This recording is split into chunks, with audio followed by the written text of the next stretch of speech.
সন্তান সুখ কোন বাবা মাই না চায়। এই সন্তান সুখ পাওয়ার আশায় তারা করতে পারে না এমন কোনো কাজ নেই। কী কারণে প্রতি 15 দিন অন্তর চন্দনের প্রয়োজন হয় একটি বাচ্চার মৃতদেহ? কোন অভিশাপের কবলে সন্তান সম্ভবা ইন্দ্রাণী? কোন বিভীষিকা লুকিয়ে আছে চন্দনের বাড়ির নিচে? ত্রিকালনাথ কি পারবে এই অভিশাপ থেকে তাদের রক্ষা করতে? জানতে হলে শুনুন ইকো ফ্রেন্ডলি প্রোডাকশনের নিবেদন সৌম্য মুখার্জির কলমে ত্রিকালনাথ তান্ত্রিকের গল্প ত্রিকালনাথ তান্ত্রিক ও পাতাল পিশাচ। এই রকম আরও গল্প শুনতে সাবস্ক্রাইব করুন আমাদের YouTube channel eco friendly production.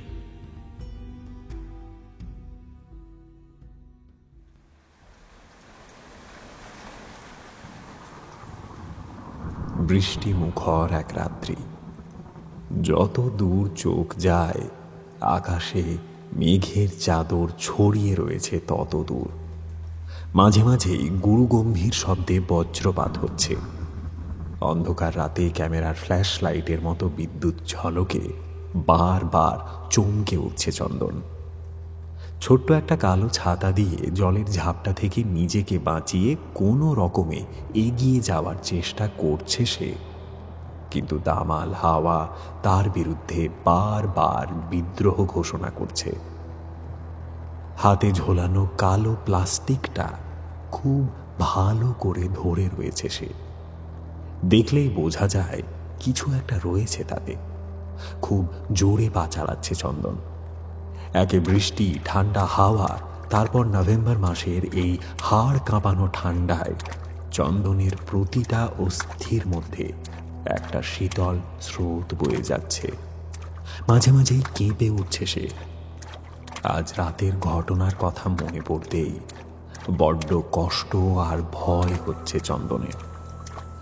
এতদিন সে চোর ছিল, কিন্তু আজকে যে সে এক ধাক্কায় চোর থেকে খুনিতে পরিণত হলো।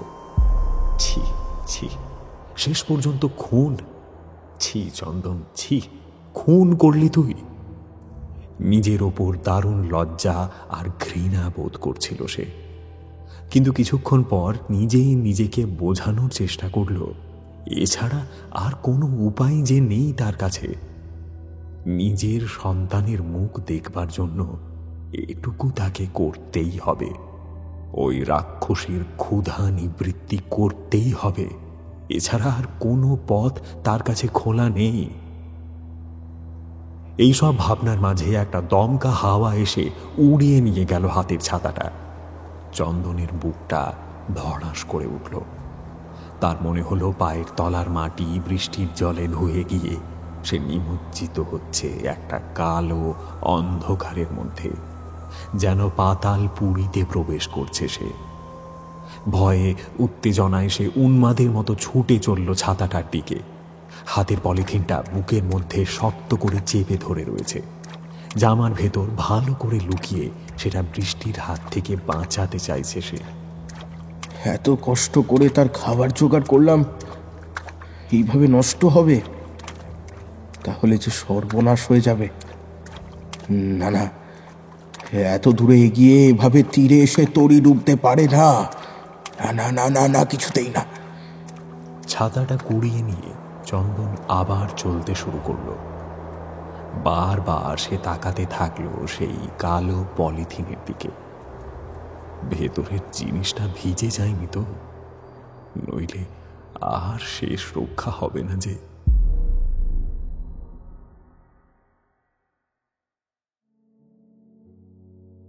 ইন্দ্রাণীর চোখটা লেগে এসেছিল।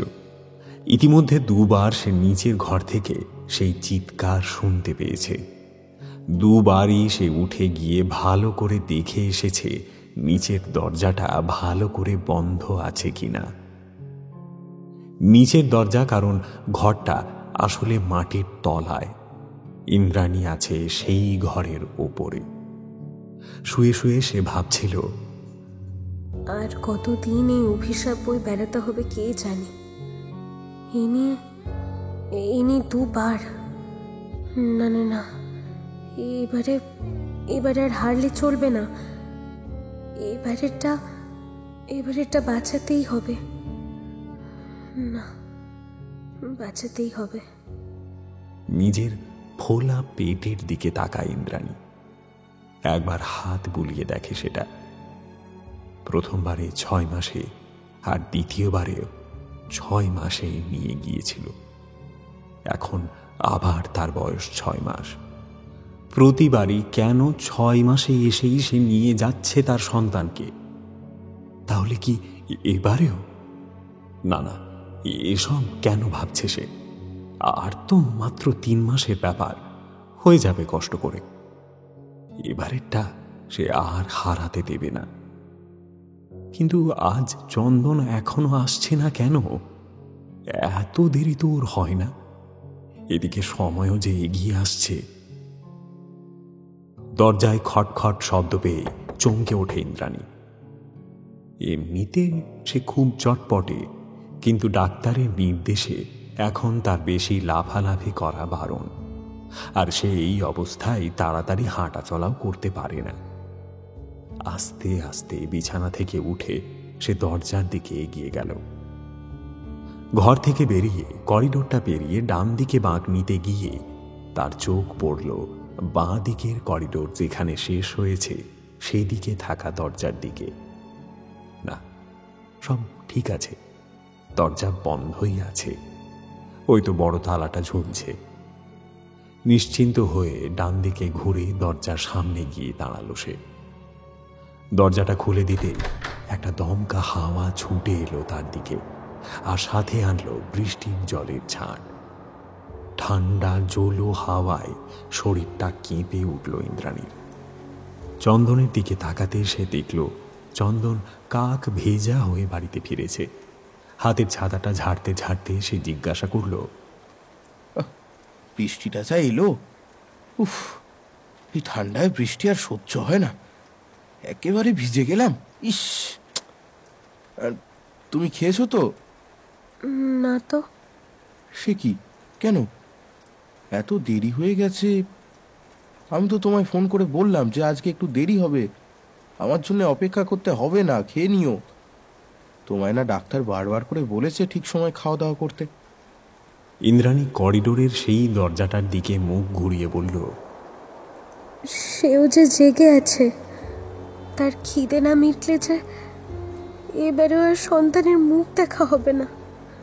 পরপর দুবার ভুল করেছে, আর না। যাও যাও যাও যাও, তুমি আগে তার খাবারটা দিয়ে এসো। চন্দন ইন্দ্রাণীর মাথায় হাত বুলিয়ে এগিয়ে গেল সেই দরজাটার দিকে। চাবিটা দিয়ে দরজায় ঝোলানো বিশাল আকৃতির তালাটা খুলল চন্দন। এক হাতে একটা এমার্জেন্সি লাইট আর অন্য হাতে সেই কালো পলিথিন। দরজাটা খুলে যেতেই দেখা গেল সামনে রয়েছে আরও একটা দেওয়াল, কিন্তু দরজা আর দেওয়ালের মাঝে প্রায় 3 ফুটের ব্যবধান। নিচের দিকে তাকালে একটা চৌকো অন্ধকার কূপ দেখতে পাওয়া যায়, যার দুপাশেও কনক্রিটের তৈরি দেওয়াল রয়েছে। মোট কথা একটা চৌবাচ্চার মতো দেখতে সেটা। চন্দন হাতের আলোটা সামনের দিকে এগিয়ে দিতেই দেখতে পাওয়া গেল অন্ধকার গহ্বরের নিচে নেমে গেছে একটা কাঠের সিঁড়ি। পিছনে ফিরে একবার ইন্দ্রাণীর দিকে তাকালো চন্দন। তারপর আস্তে আস্তে একটা ধাপ পেরিয়ে সে নামতে থাকল অন্ধকার সেই পাতালপুরীতে। একটা প্যাঁচালো সিঁড়ি বেয়ে চন্দন নামতে থাকল। বেশ কয়েকটা ধাপ নামতেই দেখা গেল দুপাশের কংক্রিটের দেওয়াল শেষ হয়ে শুরু হয়েছে কাঠের তৈরি রেলিং। কালের আঘাতে সেগুলো পরিণত হয়েছে ভগ্ন স্তূপে। মাঝে মাঝেই ভেঙে ঝুলে রয়েছে নিচে। একটা অসাবধানী পদক্ষেপ আর চন্দন গিয়ে পড়বে প্রায় 10 ফুট নিচে মাটির গভীরে। খুব সন্তর্পণে জায়গা বুঝে পা ফেলে নিচে নামতে লাগলো চন্দন। যদিও তার কোনো অসুবিধে হচ্ছিল না, কারণ এই পথে সে প্রতি 15 দিন অন্তর আসে। কতগুলো সিঁড়ি তাকে নামতে হবে কোথায় এসে রেলিং ঘেঁষে চলতে হবে, আবার কোথায় এসে সেই চিৎকারের আওয়াজটা সে শুনতে পাবে, সব তার নখদর্পণে। প্রায় মিনিট 5 ধরে সে হাঁটছে। হঠাৎ একটা পৈশাচিক চিৎকারে সে চমকে উঠল। চন্দন একটু অন্যমনস্ক হয়ে পড়েছিল, তাই হয়তো সে চমকে উঠল। না হলে এই ভয়ঙ্কর আওয়াজ শুনে যে কেউ চমকে উঠলেও চন্দনের অভ্যেস হয়ে গিয়েছে এটা শোনা।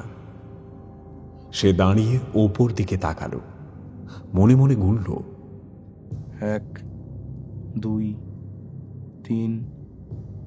হ্যাঁ, এই তো, এটাই সেই 4 নম্বর সিঁড়ির বাঁক। এখানেই শুনতে পাওয়ার কথা আওয়াজটা। প্রতিবার তাই হয়। আর একটা বাঁক ঘুরতে হবে, তারপরেই সেখানে পৌঁছে যাব। আজ যেন চন্দনের মনটা কু ডাকছে। কেন যে এমন হচ্ছে সে জানে না, কিন্তু তার যেন বারবার মনে হচ্ছে কিছু একটা ঘটবে আজকে। নিচে যতই নামছে সে, ততই সেই চিৎকার আরো স্পষ্ট, আরো জোরালো হচ্ছে। গা জল করে দেওয়া সেই আওয়াজ। চন্দন শেষ সিঁড়িটা গুনে পা রাখল সমতল মেঝেতে। একটা লম্বা দালানের মতো অংশ দেখতে পাওয়া যায় সোজাসুজি। কোথায় যে সেই দালান শেষ হয়েছে তা জানে না চন্দন। সে এখন যেখানে দাঁড়িয়ে আছে তার 2 পাশে 2টো দরজা। হাতে থাকা সাদা কৃত্রিম আলোয় যতটুকু সামনে চোখ যায় তাতে দেখা যায় এরকমই দুপাশে আরো 2টো ঘর রয়েছে।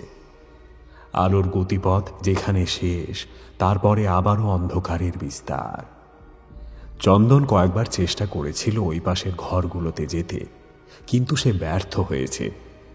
এই 2টো দরজা পেরিয়ে যেই ওপাশে যেতে গেছে, সে প্রতিবার ধাক্কা খেয়েছে একটা অদৃশ্য দেওয়ালের সাথে। তাই সেই চেষ্টা আর করে না সে। ডান দিকের দরজার দিকে তাকালো চন্দন। সাদা আলোয় যতটুকু বোঝা যায় তাতে দেখা গেল দরজার উপরে একটা লোহার শিকল। জং ধরে গেলেও সে দশকের পর দশক ধরে তার দ্বার রক্ষার কাজ করে যাচ্ছে। লুকিয়ে রাখার চেষ্টা করছে দরজার ওপারের কোনো ভয়ঙ্কর সত্যকে। চন্দন দরজার শিকলটা নামিয়ে 2বার বড় বড় শ্বাস নিল। আলোটা নিচে নামিয়ে কাঁপা কাঁপা হাতে সে দরজার কড়াটা ধরে একটা ঠেলা দিল। আদ্যিকালের কাঠের দরজাটা জং ধরা কবজায় ভর করে ভেতরের দিকে একটা ক্যাঁচ শব্দ করে খুলে গেল। আর সাথে সাথেই ভেতরের একটা বদ্ধ হাওয়া অন্ধকার ঘরের থেকে মুক্ত হওয়ার সুযোগ পেয়ে চন্দনের দিকে ছুটে এলো। গরম হাওয়ায় ভর করে আসা একটা মাংস পচার দুর্গন্ধ নাকে এসে লাগতেই চন্দন তার হাত দিয়ে নাকটা চেপে ধরল। আলোটা আবার হাতে তুলে নিয়ে ঘরের ভেতরে পা বাড়ালো সে। ঘরটা যে খুব বড় তা নয়। সামনের দিকে আরো একটা দরজা, কিন্তু সেটাকে দরজা না বলে একটা চৌকো গর্ত বললে ভালো হয়, কারণ তার উচ্চতা আন্দাজ ওই 3 ফুট। আলোর মধ্যে দেওয়ালে নিজের ছায়া ছাড়া আর কিছুই দেখতে পায় না চন্দন। পরিস্থিতির সাথে নিজের ছায়াকেও কখনো কখনো খুব ভয় পায় মানুষ। এই নির্জন মাটির থেকে প্রায় 20 ফুট নিচে পাতাল ঘরে থাকলে সেটা হওয়া অস্বাভাবিক কিছু নয়। ঘরের বাঁ দিকে একটা বড় দেওয়াল ঘড়ি ঝুলে প্রায় 2/3 চাপা পড়ে গেছে।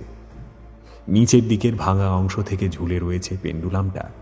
কোনো এক সময় হয়তো সে বারবার একই পথে যাওয়া আসা করে কাঁটা দুটোর অবস্থান নির্ণয় করত। ঘরের ডান দিকের দেওয়ালে ঝোলানো রয়েছে অসংখ্য প্রাণীর দেহাবশেষ, হরিণের শিং থেকে শুরু করে হাতির দাঁত পর্যন্ত। সময়ের ঘাতে তাদেরও ক্ষয় হতে শুরু হয়েছে। চন্দন সেই ছোট্ট দরজার মতো প্রবেশ মুখের সামনে গিয়ে হাঁটু মুড়ে মাটিতে বসে পড়ল। লাইটটা পাশে নামিয়ে রাখল সে। এবার প্লাস্টিকের ব্যাগটা খুলে সেটা থেকে 2 হাতে বের করে আনলো একটা ভয়ঙ্কর বস্তু। রক্ত মাখা কুণ্ডলীকৃত একটা ছোট্ট শিশুর মৃতদেহ। এরপর সেটাকে নামিয়ে রাখলো ঘরটির ঠিক সামনে। আলোটা নিভিয়ে এসে হাত দিয়ে খুলে দিল সামনের দরজার লোহার শাটারটা। সাথে সাথে একটা পাশবিক চিৎকার বেরিয়ে এলো ওপাশের ঘর থেকে। অন্ধকারের মধ্যে শুধু নরম মাংসের উপর নেমে আসা ধারালো নখের আঘাতের শব্দ শুনতে পেল চন্দন। প্রতিবারই এই একই ঘটনা ঘটে।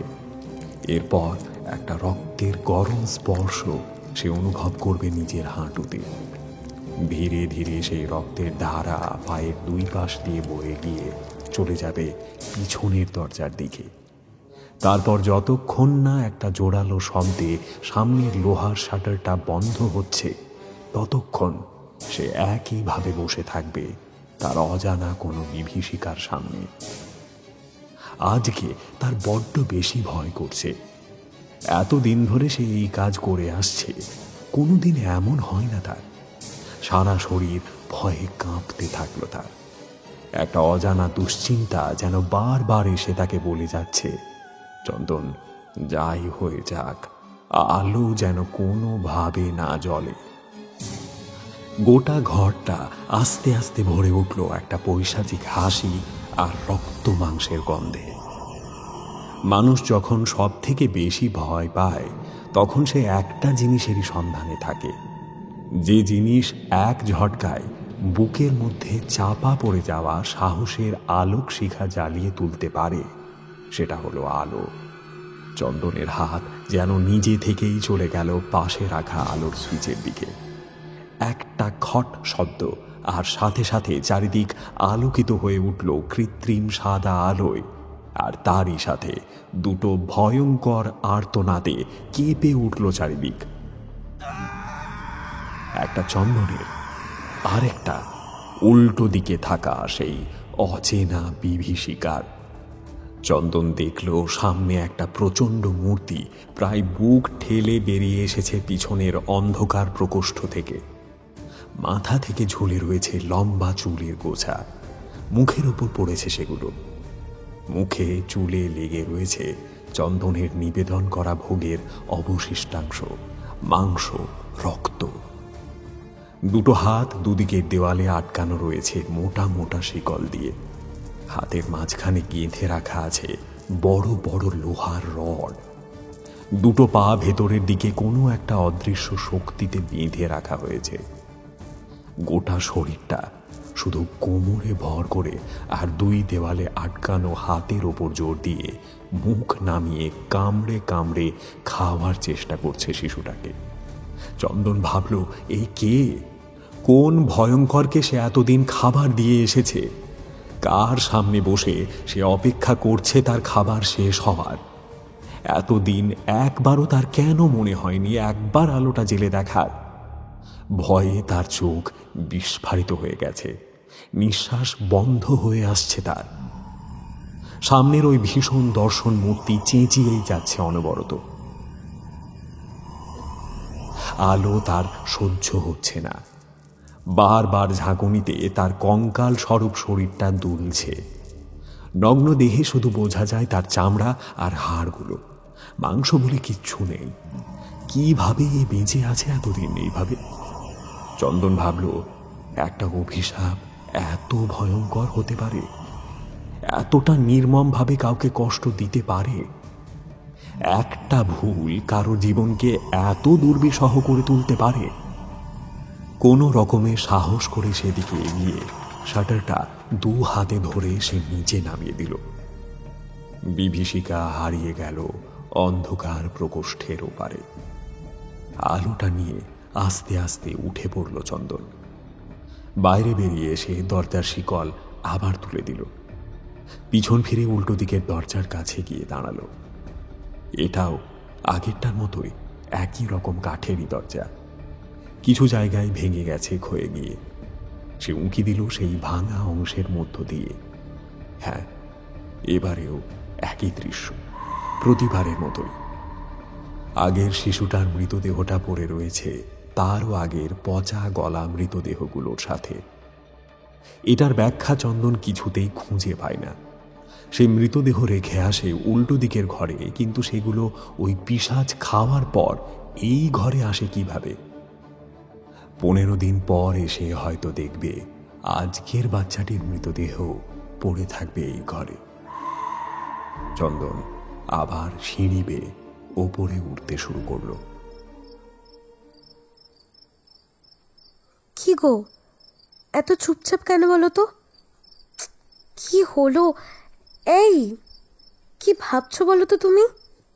ইন্দ্রাণীর কথায় যেন চন্দনের হুঁশ ফিরল। সে বলল, হ্যাঁ, না কিছু না। কিছু বলছো? আচ্ছা, তোমার কি হয়েছে বলো তো আজকে? এত কি নিয়ে ভাবছো? সব তো ঠিকঠাকভাবে মিটে গেছে বলো। রাক্ষসীকে তো খাবার দিয়ে এসেছো। এই আলো জ্বালাওনি তো খাবার দেওয়ার সময়? পাশের খোলা জানলা দিয়ে রাতের আকাশের চাঁদ উকি মারছে। বৃষ্টি অনেকক্ষণ আগে থেমে গেছে। আকাশের কালো মেঘ সরে গিয়ে খুব সুন্দর জ্যোৎস্না ফুটেছে। জানলার পাশের পুকুরের দিক থেকে আসা জোলো হাওয়ায় ভর করে চাঁদের নরম আলো বৃষ্টি স্নাত পেয়ারা গাছের ফাঁক দিয়ে এসে পড়ছে বিছানার উপর। ইন্দ্রাণীর পাশে শুয়ে চন্দন দূর মহাশূন্যের বুকে মিটমিটে তারার দিকে এক দৃষ্টি তাকিয়েছিল। ইন্দ্রাণীর প্রশ্নে যেন চমকে উঠল সে। এক রাশ ভয় এসে ঘিরে ধরল তাকে। ইন্দ্রাণীর দিকে ফিরে এসে বলল, খুব বড় ভুল হয়ে গেছে ইন্দ্রাণী। আমি জেনে বুঝে করিনি, কিন্তু কিন্তু তখন এমন ভয় পেয়ে গেলাম। আমি আমি আজকে আলো জ্বালিয়ে ফেলেছি। হ্যাঁ, তোমায় বারবার বলেছি যে যে খাবার দেওয়ার সময় আলো জ্বালাবে না। তুমি তুমি কেন বুঝতে চাও না বলো তো? ও ভয় পায় আলো। যদি ও খাবার না খেয়ে চলে যেত, তবে তবে আবারও আমরা আমাদের সন্তানকে হারাতাম। আগের বারেও একই ভুল করেছিলাম, আর আমরা আমাদের সন্তানকেও হারিয়েছিলাম। কেন বুঝছো না তুমি? ইন্দ্রাণী ওপাশ ফিরে শোয়ার চেষ্টা করল, কিন্তু চন্দন তাকে ঘুরতে দিল না। এক হাতে ইন্দ্রাণীর হাতটা ধরে তার দিকে ঘোরালো। ইন্দ্রাণী বলল, ছাড়ো তো, ভাল লাগছে না। আরে আমি কি ইচ্ছে করে করেছি নাকি? সত্যি খুব ভয় করছিল তখন। কি করব? ও, তা আলো জ্বালিয়ে ভয় কমে গেল? এত বড় ছেলে ভয় পাওয়ার কি আছে বুঝতে পারছি না। যদি জানতাম ভূত প্রেত, তাহলেও ঠিক ছিল। এ তো মানুষ, তাকে কিসের ভয় বলো তো তোমার? মানুষ না ইন্দ্রাণী, ভুল করছো। মানুষ কোনোদিন 150 বছর বাঁচে না। ও মানুষ নয়, এক অভিশাপের কবলে জীবিত থাকা মানব শরীর মাত্র। ওর মধ্যে মানুষের কোনো বৈশিষ্ট্য নেই। ওর মধ্যে আছে শত শত আত্মার বাস। তারাই ওকে বাঁচিয়ে রেখেছে। শরীরটা ওর, কিন্তু শরীরে ও নেই। সে মরে গেছে অনেক দিন আগে। চন্দনের গলার ভারিক্কির জন্য কিনা জানে না, ইন্দ্রাণী যেন একটু ভয় ভয় করতে লাগল। সে একটু সরে এসে চন্দনের কাছে ঘেঁষে শুল। চন্দন তার মাথায় হাত রাখল। আজ যে অপরাধ সে করেছে, চন্দন সেই কথা ইন্দ্রাণীকে বলতে চায়। নিজের সন্তানের মুখ দেখার জন্য কোনো মায়ের কোল খালি করেছে সে। তার হাত যে কাঁপেনি তা নয়, অনেক কষ্টে এই ঘৃণ্য কাজ সে করেছে। চন্দনের মনে হলো এই কথা ইন্দ্রাণীকে বলা প্রয়োজন। সেই কথাই চন্দন বলতে যাবে, একটা শব্দে দুজনেই চমকে উঠল। শব্দটা এসেছে রান্নাঘরের দিক থেকে। কোনো বাসন পড়ে গেলে যেমন আওয়াজ হয়, ঠিক সেই রকম আওয়াজ। চন্দন বলল, দাঁড়াও, আমি দেখছি। ইঁদুর টিঁদুর হবে হয়তো। বলে সে বিছানা থেকে উঠে গেল। ইন্দ্রাণী আস্তে আস্তে উঠে বিছানায় বসল। চন্দন হাতে এমার্জেন্সিটা নিয়ে বেরিয়ে গেল ঘর থেকে। চন্দন ঘর থেকে আলোর উৎসটা নিয়ে বেরিয়ে যাওয়ার সাথে সাথে ইন্দ্রাণীর ভয়ার্ত মুখে এসে পড়ল চাঁদের সোনালি আলো। রান্নাঘরের সামনে এসে চন্দন এদিক ওদিক তাকালো। বাইরের করিডোরের দরজাও সে দেখে এসেছে, ভেতর থেকে তালা দেওয়া। বাইরে থেকে যে কেউ ঢোকেনি তা নিয়ে চন্দন নিশ্চিত। সে এবার রান্নাঘরের ভেতর ঢুকল। পিছনের জানলা বন্ধ। ওপরের ঘুলঘুলি দিয়ে পূর্ণিমার চাঁদের আলো এসে উল্টো দিকের দেওয়ালে একটা বৃত্তাকার বলয় তৈরি করেছে। এমার্জেন্সির সাদা কৃত্রিম আলোয় তা অনেকটা ফিকে হয়ে পড়েছে। চন্দন তার শোবার ঘর থেকে পাওয়া শব্দের উৎসটা খুঁজতে চেষ্টা করল। আলোটা নিয়ে সামনে এগিয়ে সে নিচু হয়ে দেখতে চাইল কিছু পড়ে আছে কিনা। সাথে সাথে সে চমকে উঠল আরও একটা শব্দে। এই শব্দ আগের মতন নয়। কোনো তরল পদার্থ যেন উঁচু কোনো জায়গা থেকে পড়ছে স্টিলের কোনো আসবাবের ওপর। টপ টপ শব্দ করে সেটা পড়েই চলেছে। চন্দন ডান দিকে ঘুরে দেখল একটা ডিশ পড়ে রয়েছে মেঝেতে, আর তার উপর ফোঁটায় ফোঁটায় ওপর থেকে ঝরে পড়ছে রক্ত। সেই পড়ন্ত রক্তের ফোঁটাকে অনুসরণ করে ওপরের দিকে তাকালো চন্দন, আর সাথে সাথে একটা বিকট চিৎকার করে পিছনে ছিটকে পড়ল। হাত থেকে আলোটা মাটিতে পড়ে এদিক ওদিক গড়াতে লাগলো। সেই দোদুল্যমান আলোয় চন্দন দেখল একটা কালো নগ্ন শরীর ওপরে সিলিং থেকে ঝুলে রয়েছে। দুটো পা আর একটা হাত তার সিলিংয়ে আটকে রয়েছে, কিন্তু অন্য হাতে ধরা আছে একটা ছোট্ট শিশুর দেহ। মাথার অর্ধেকটা খেয়ে নিয়েছে সেই বিভীষিকা, আর বাকিটা ঝুলে রয়েছে নিচের দিকে। সেখান থেকেই বেরিয়ে আসছে রক্তের ধারা। মূর্তিটা একভাবে তাকিয়ে রয়েছে চন্দনের দিকে। চোখের জায়গায় দুটো দলা পাকানো রক্তের পিণ্ড। কোন দিকে তাকিয়ে রয়েছে তা বোঝা যায় না। অন্ধকার সিলিংয়ের বুক থেকে ঝুঁকে থাকা সেই মূর্তি যেন লেজবিহীন কোনো দানবিক টিকটিকি। চন্দন এক দৃষ্টে চেয়ে রয়েছে সেদিকে। হঠাৎ একটা পায়ের আওয়াজ, খুব ধীর জুতো ঘষে আসার শব্দ। চন্দন দেখল সেই বিভীষিকাটি ঠিক টিকটিকির মতোই চার হাত পায়ে দেওয়াল ধরেই তীব্র গতিতে বেরিয়ে গেল ঘর থেকে, আর মিলিয়ে গেল সেই পাতাল ঘরে যাওয়া করিডোরের অন্ধকারে। সাথে সাথেই ইন্দ্রাণীর ডাক শুনতে পেল চন্দন। চন্দন, চন্দন, কি হয়েছে? হ্যাঁ, কি হলো? সাড়া দিচ্ছ না চন্দন? চন্দন সামলে নেওয়ার চেষ্টা করলো বটে, কিন্তু তখনও তার ঠোঁট ভয়ে কাঁপছে। আলোটা মাটি থেকে তুলে ঠিক করে বসালো সে। ততক্ষণে ইন্দ্রাণীর ফোলা পেটের একটা অংশ সে দেখতে পেয়েছে দরজার বাইরে। সে বলল, কিচ্ছু না, যাচ্ছি, দাঁড়াও। ওই একটা ইঁদুর মনে হয় এই থালাটা ফেলে দিয়েছিল, তাই আওয়াজ হয়েছে। আমি ওই ইঁদুর দেখেই লাফিয়ে উঠেছিলাম, তেমন কিছু না। ইন্দ্রাণী দরজার সামনে এসে দাঁড়াতেই চন্দন তাড়াতাড়ি উঠে পড়ল মেঝে থেকে।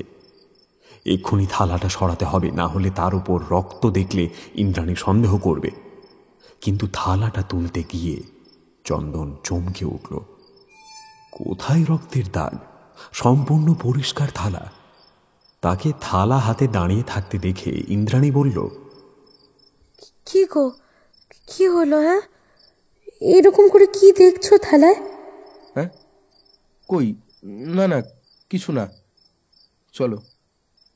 চন্দন এক হাতে আলো আর অন্য হাতে ইন্দ্রাণীর হাতটা ধরে নিজেদের বেডরুমের দিকে অগ্রসর হল। চন্দন দু একবার পিছনে ঘুরে তাকালো। তার মনে হলো যেখানে আলোকবৃত্ত গিয়ে শেষ হয়েছে তারপরেই যেন সিলিং থেকে কোনো চার পেয়ে মূর্তি ঝুলে রয়েছে। মনে মনে চন্দন বলতে থাকলো, সে পথ খুঁজে পেয়ে গেছে চন্দন, তোর একটা ভুলে সে নিচের পথ খুঁজে পেয়ে গেছে।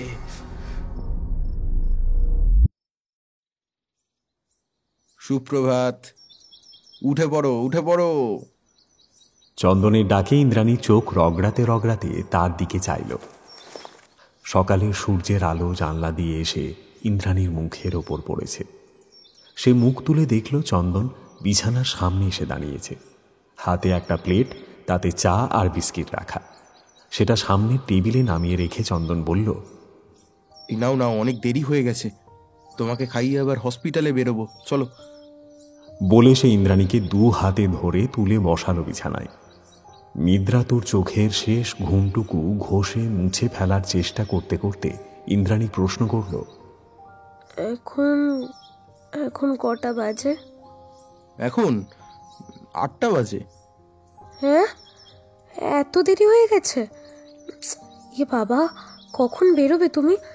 যাও যাও, আমি খেয়ে নেবো ঠিক।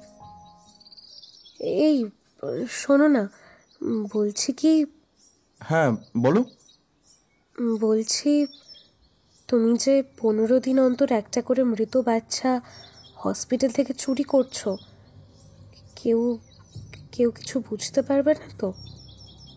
তাহলে তো তোমার চাকরি যাবে। চন্দন চিরুনি দিয়ে চুল আঁচড়াচ্ছিল। একবার যেন তার হাতটা কেঁপে উঠল।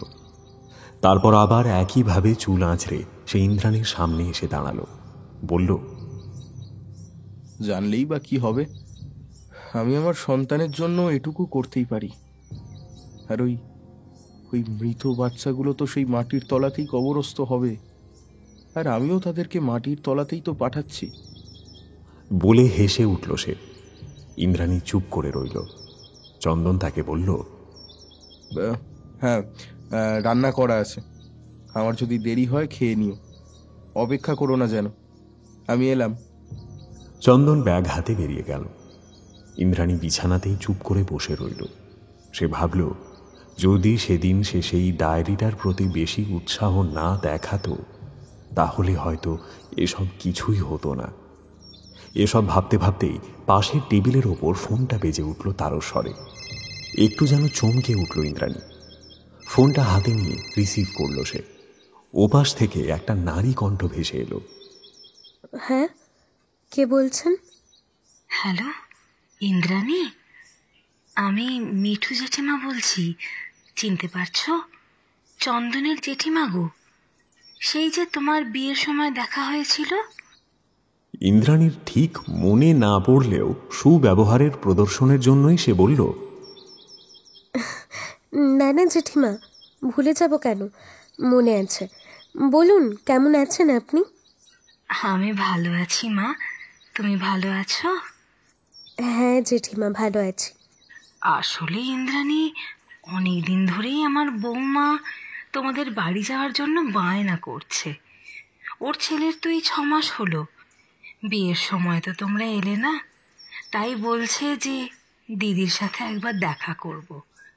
তাই আর কি ভাবছিলাম, কাল যদি যাই তোমাদের ওখানে। কাল রবিবার, চন্দনেরও তো ছুটি আছে, ও থাকবে, ভালোই হবে। হ্যাঁ হ্যাঁ, নিশ্চয়ই জেঠিমা। কখন আসবেন বলুন আপনারা? প্রায় 20 মিনিট ধরে কথা বলে ফোন রাখল ইন্দ্রাণী। চোখে মুখে যে একটা চিন্তার ছাপ স্পষ্ট, তা তার কোঁচকানো ভ্রু যুগল দেখলেই বোঝা যায়।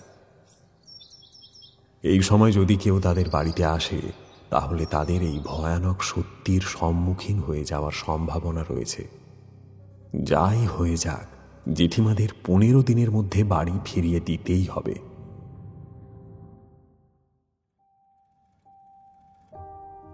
চন্দন আর ইন্দ্রাণীর প্রথম দেখা হয় এক অনুষ্ঠান বাড়িতে গিয়ে। তখন চন্দনের বাবা মা দুজনেই বেঁচে ছিলেন।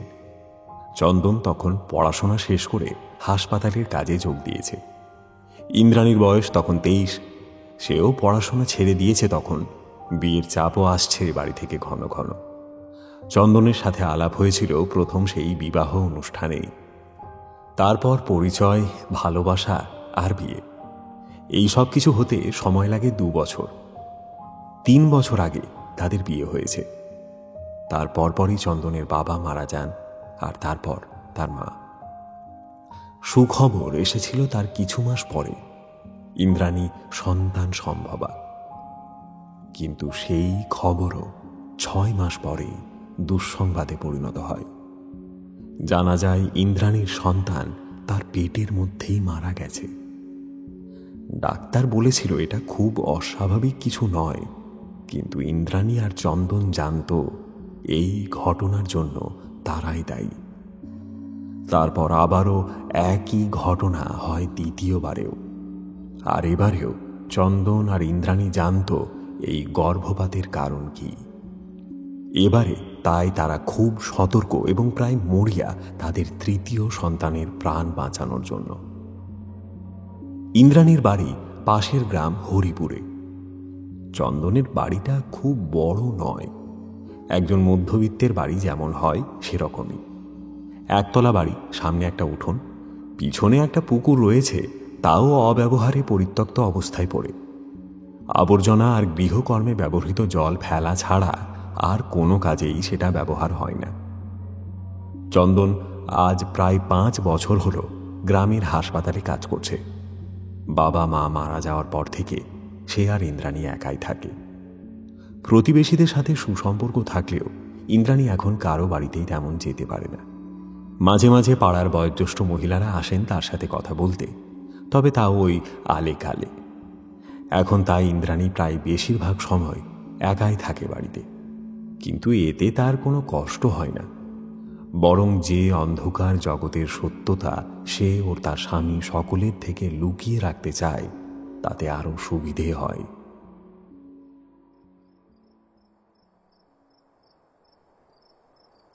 চন্দন সেদিন বেশ রাত করে বাড়ি ফিরল। আগের রাতের মতো বৃষ্টি না হলেও আকাশে ঘন কালো মেঘের ছাউনি ছড়িয়েছিল। ঠান্ডা হাওয়ার সাথে ভেসে আসা মাটি ভেজা গন্ধ জানান দিচ্ছিল যে বৃষ্টি আবার তার জলধারা নিয়ে আসন্ন ধরিত্রীকে সিক্ত করবার জন্য। চন্দন হাত মুখ ধোয়ার জন্য বাথরুমে ঢুকল। সবে মাত্র বেসিনের ট্যাপটা খুলে মুখে 2-1 আঁচলা জল ঝাপটা দিয়েছে, সঙ্গে সঙ্গে চন্দনের খেয়াল হলো কেউ একজন তার পেছনে এসে দাঁড়িয়েছে। সে সাথে সাথে মুখ ঘোরালো, কিন্তু কই, কেউ নেই তো। আবার চন্দন মুখ ধোয়ার কাজে মনোনিবেশ করল। এবারে আরো একটা ঘটনা ঘটল। একটা রিনরিনি মেয়েলি সুর শুনতে পেল সে। কেউ যেন খুব যত্ন করে গান গেয়ে কাউকে ঘুম পাড়াচ্ছে, ঠিক যেন কোনো মা লাল্লাবাই গাইছে। চন্দন চমকে তাকালো চারিদিকে, কেউ কোথাও নেই।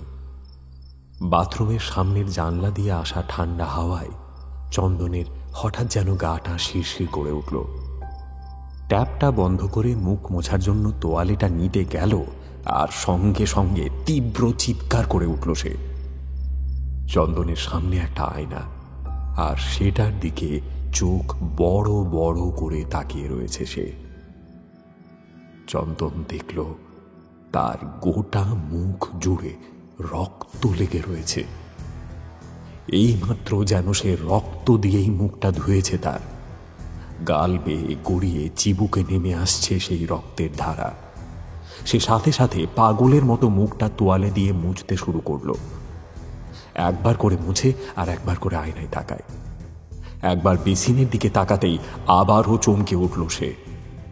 গোটা বেসিন জুড়ে লেগে রয়েছে তাজা রক্তের দাগ। কলের মুখ থেকে 1-2 ফোঁটা করে রক্ত ঝরে পড়ছে। গোটা তোয়ালেটা লাল হয়ে গিয়েছে রক্তে। চন্দন আবারও আয়নায় তাকালো নিজের মুখটা দেখবার জন্য, আর তখনই তার সারা শরীর বেয়ে একটা ঠান্ডা বরফ শীতল জলের স্রোত বয়ে গেল। একটা মুখ চন্দন দেখতে পাচ্ছে আয়নায়। ঠিক তার পেছনেই দাঁড়িয়ে রয়েছে একটা মেয়ে। তার মুখের ওপর নেমে এসেছে মিশ কালো চুলের রাশি। মুখটা সম্পূর্ণরূপে ঢেকে দিয়েছে সেগুলো। একটা মাত্র চোখ শুধু দেখা যাচ্ছে তার মধ্যে দিয়ে। সেটা একভাবে তাকিয়ে রয়েছে চন্দনের দিকেই। মুখের পর গলা অবধি দেখা যাচ্ছে শুধু। রিনরিনে কণ্ঠে সেই মেয়েটি গানটা করে যাচ্ছে।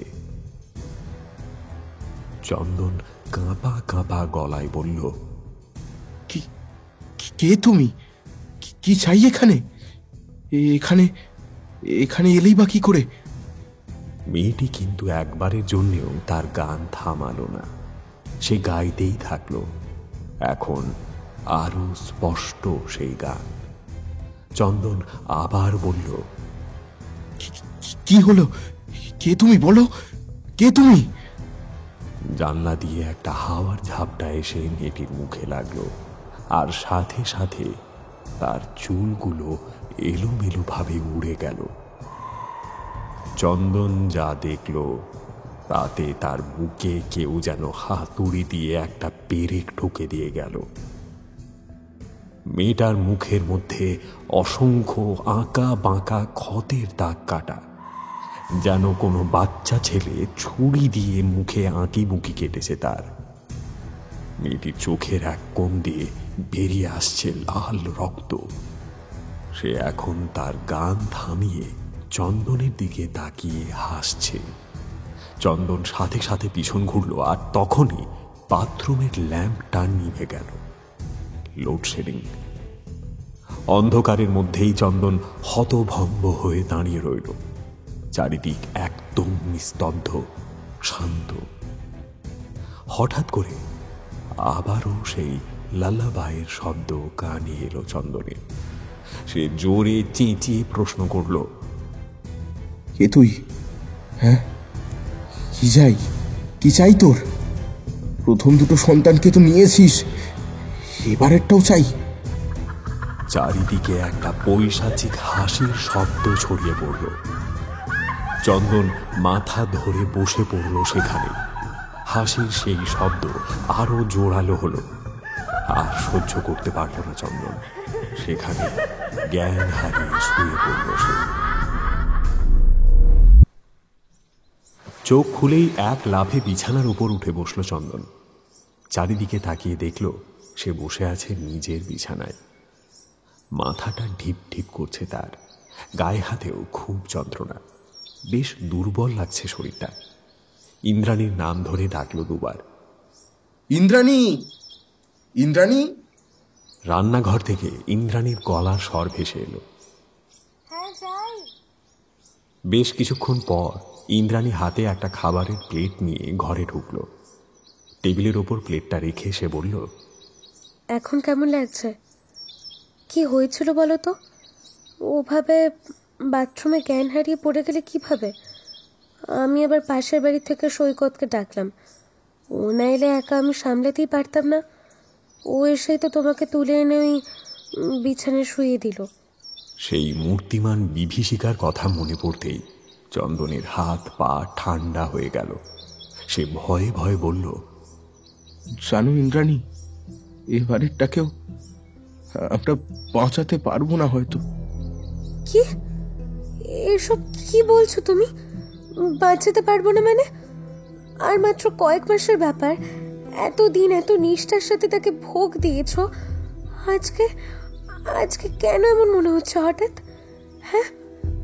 ইন্দ্রাণীর কথা শেষ হতেই চন্দন বলে উঠল, সে আর বন্দি নেই ইন্দ্রাণী, সে বেরিয়ে এসেছে, মুক্ত হয়েছে সে বহু প্রাচীন কালের বন্দি দশা থেকে।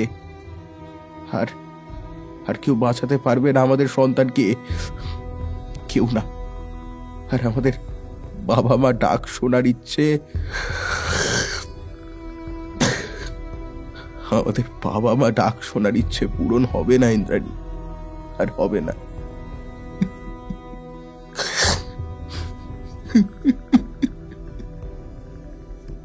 আর্দ্র কণ্ঠে কথাগুলো বলে চন্দন কেঁদে উঠল। এবার সে সত্যি ভেঙে পড়েছে। একবার নয়, দুবার নয়, 3 বার এই ভয়ঙ্কর অক্ষম্য অন্যায় করেও নিজের সন্তানকে বাঁচাতে না পারার হতাশা তাকে সম্পূর্ণরূপে গ্রাস করে ফেলেছে। ইন্দ্রাণী তার দিকে এগিয়ে এলো, তার চোখেও জল। চন্দনের কাঁধে হাত রেখে বলল, কি করবে বলো? আমারই বেশি উৎসাহের মাসুল আজ আমাদের গুনতে হচ্ছে। সেদিন যদি তোমার কথা শুনেই দরজা না খুলতাম, তাহলে কি আর আজকের এই পরিস্থিতিটা সৃষ্টি হতো বলো? সব দোষ আমার, সব দোষ আমার। এখন এখন ঈশ্বর যা চাইবেন তাই তো হবে। যাকে যাকে এবার কিছু খেয়ে নাও। সেই অফিস থেকে ফিরে তো কিছুই খাওয়া হয়নি। বলে পাশের টেবিলে এনে রাখা মুড়ি আর কাঁচা লঙ্কার বাটিটা ইন্দ্রাণী চন্দনের দিকে এগিয়ে দিল। চন্দন সেটা নিয়ে 2-1 মুঠো মুড়ি খেয়েছে। তখন ইন্দ্রাণী বলল, জানো তো, আজকে ওই মিঠু জেঠিমা ফোন করেছিলেন। চন্দন মুড়ি চিবোতে চিবোতেই বলল,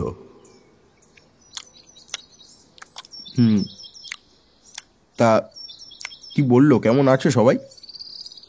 নিতাইয়ের তো বিয়ে হয়েছে, সেবারে তো নিমন্ত্রণ করেছিল। তোমার শরীর খারাপের জন্যই তো যাওয়া হলো না আর। হ্যাঁ গো, জেঠিমার বৌমার আমাকে দেখার খুব ইচ্ছা হয়েছে। আমরা ওদের ওই বিয়েতে যেতে পারিনি তো, তাই কালকে ওরা আমাদের এখানে আসবে বলেছে। হ্যাঁ? প্রায় তড়াক করে লাফিয়ে উঠল চন্দন। তোতলামির স্বরে বলল, আসবে মানে? এখন এখানে এলে তো আমাদের ব্যাপারে সব কিছু জানতে পেরে যাবে ওরা। না না, তুমি ওদের না করে দাও। কি, এভাবে না করা যায় নাকি? আমি আসতে বলে দিয়েছি, কালই আসবে ওরা। পাগল নাকি? এখন ওরা এসে যদি সব বুঝে যায়? বুঝতে দিলে চলবে না। এখনো কিন্তু 15 দিন বাকি। ততদিনে কোনো একটা বাহানায় আমাদের ওদের বাড়ি পাঠাতেই হবে। যাই হয়ে যাক, তাদের এই কথা জানতে দিলে একদম চলবে না। কিন্তু একটা ভয় আছে। কিসের ভয়? নিতাইয়ের ছেলে 6 মাস হয়েছে। ওর মায়ের সাথে নিশ্চয়ই সেও আসবে। এবার রাক্ষসীটা যদি ভয়ঙ্কর কিছু ঘটায় তখন কি হবে? চন্দন চিন্তিত মুখে বলল, না না, তা হবে না। ওর যে জ্যান্ত নয়, মৃত প্রাণ পছন্দ। ও কিছু করবে না, কিন্তু ভরসা করে কিছু বলতেও পারছি না। ওর তো বেরিয়ে আসার কথাও ছিল না, তবে সে বেরিয়ে এলো কেন? আমরা কি সব রহস্য জানতে সক্ষম হয়েছি, নাকি এর পিছনে আরো বড় কোনো রহস্য উঁকি দিচ্ছে, যেটা সম্পর্কে আমরা অজ্ঞাত? মনে আছে ইন্দ্রাণী, খাতার শেষে কয়েকটা পাতা কিন্তু ছেঁড়া ছিল। ইন্দ্রাণীর মুখ যেন ভয়ে কুঁচকে গেল। কপালের ভাঁজগুলো এখন আরো স্পষ্ট। সত্যি তো, খাতার শেষ পাতাগুলো ছেঁড়া ছিল। কি এমন লেখা ছিল সেখানে যা সম্পূর্ণরূপে অজানা তাদের কাছে? উৎসাহের বশে পাতালের দরজা খুলে ইন্দ্রাণী কি কোনো ভয়ঙ্কর ইতিহাসকে জাগিয়ে তুলেছে? ইন্দ্রাণী, যাও তো, আরেকবার খাতাটা নিয়ে এসো তো, দেখি, ফুটিয়ে দেখি একবার, যদি কিছু নতুন রহস্য খুঁজে পাই। যাও, খাতাটা নিয়ে এসো। চন্দনের কথা মতো ইন্দ্রাণী পায়ে পায়ে এগিয়ে গেল ঘরের কোণে রাখা একটা সবুজ তোরঙ্গের দিকে। তোরঙ্গের ঢাকনা খুলে সে কাঁপা কাঁপা হাতে বের করে আনলো একটা লাল মলাটের জীর্ণ মলিন খাতা।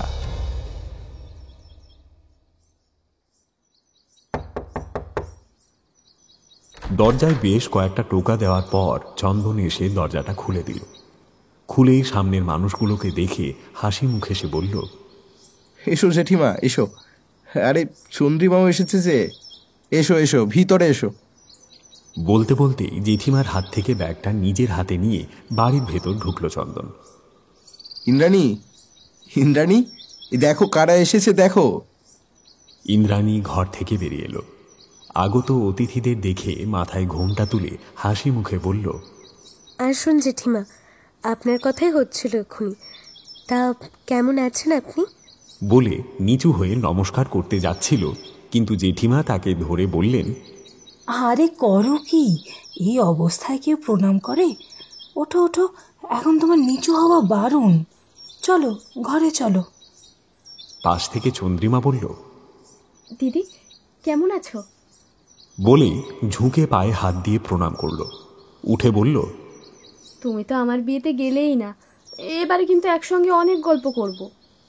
ইন্দ্রাণী হেসে বলল, হ্যাঁ হ্যাঁ নিশ্চয়ই। চন্দন ততক্ষণে চন্দ্রিমার 1 মাসের ছেলে কোলে নিয়ে খেলা করতে শুরু করে দিয়েছে। চন্দনের বাচ্চা খুব ভালো লাগে। ওই যে বাচ্চাদের একটা নির্মল শান্ত হাসি রয়েছে, ওটাই চন্দনকে তাদের দিকে বেশি আকর্ষণ করে। তাদের মতো এই প্রকৃত হাসি মনে হয় আর কেউই হাসতে পারে না, কারণ বেশিরভাগ মুখেই থাকে নকল হাসি। একটা হাসির পিছনে হয়তো লুকিয়ে থাকে অনেক দুঃখ, কষ্ট, অপ্রাপ্তির বেদনা, হতাশা বা অপরাধীর কুটিল মুখ। কিন্তু শিশুদের এসব কিছু আড়ালের জন্য হাসি মুখের প্রয়োজন হয় না। তারা খুশিতে হাসে আর দুঃখে কাঁদে, তাই তাদের মন নিষ্পাপ, নিষ্কলুষ। চন্দনের হুঁশ ফিরল ইন্দ্রাণীর কথায়। এ কি, তুমি তুমি ওই অপরিষ্কার হাতে ওইটুকু বাচ্চাকে ধরে আছো? দাও দাও, আমার হাতে দাও দেখি। বলে চন্দ্রিমার ছেলেকে একরকম প্রায় ছিনিয়ে নিল ইন্দ্রাণী চন্দনের হাত থেকে। নিজের কোলে নিয়ে বলল, যাও, বাজার যাবে তো নাকি? বাড়িতে অতিথি এসেছে, কিছু তো করে খাওয়াবে, নাকি আমরা যা খাই ওই শাক পাতেই খাওয়াবে? বলে চলে গেল সে। চন্দন মনে মনে বলল, বললেই হতো তুমি এতক্ষণ নিয়েছো, এবার আমার চটকানোর পালা। তা না বলে বলছে নাকি অপরিষ্কার হাত। চত্ব সব। বিরক্তিসূচক একটা শব্দ করে চন্দন বাজারের ব্যাগটা নিয়ে বেরিয়ে পড়ল। তারপর বলো মা, কেমন চলছে সব? কতদিন হলো তোমার? ইন্দ্রাণী বলল, এই 6 মাস। আগের দুটো তো। মিঠু জেঠিমা একটু হেসেই বললেন, কি আর করবে, ঠাকুর যা চেয়েছেন তাই হয়েছে। আর ঠাকুর ভালোর জন্যেই করেন সব। ওই সব কথা ভুলে গিয়ে এবার এইটার কথা ভাবো, এটাতে মন দাও। এটাকে তো ভালোভাবে জন্ম দিতে হবে নাকি? খাওয়া দাওয়া করো ভালো করে। এত রোগা হয়ে গেছো কেন? ঠিকঠাক খাওয়া দাওয়া করছো না নাকি? ইন্দ্রাণী মাথা নেড়ে সম্মতি জানায়, কিন্তু প্রকৃত সত্যিটা তো সে জানে। চন্দন প্রতি মাসে যত টাকা পায় তাতে তাদের খাওয়া বলতে ওই রেশনের চালের মোটা ভাত আর পুঁই মাছ, লাউ মাছ আর শাক, কলা গাছের থোর ইত্যাদি। আমিষ হয় ওই সপ্তাহে 1 দিন, তাও কোনো সপ্তাহে হয়, আবার কোনো সপ্তাহে জোগাড় করবার সামর্থ্য থাকে না। বলে রাখা ভালো, ইন্দ্রাণীদের কাছে আমিষ বলতে পাশের পুকুর থেকে ধরা মাছ আর বাজার থেকে কম পয়সায় কিনে আনা মুরগির ছাল। এর থেকে বেশি কিছু জোটে না তাদের। তাও সেসব কথা নিজের মধ্যেই সে লুকিয়ে রাখে, কারণ সে জানে এই জীবন সে নিজেই বেছেছে, নিজের ইচ্ছেতেই। সে চন্দনকে ভালোবেসে বিয়ে করেছে, সে তার সম্পর্কে সবকিছুই জানত। কিন্তু এই ব্যাপার নিয়ে তাদের দুজনের মধ্যে কোনো দিন কোনো কথা কাটাকাটি বা ঝগড়া হয়নি, কারণ দুজনেই দুজনকে খুব ভালোভাবেই জানে, একে অপরকে বোঝে।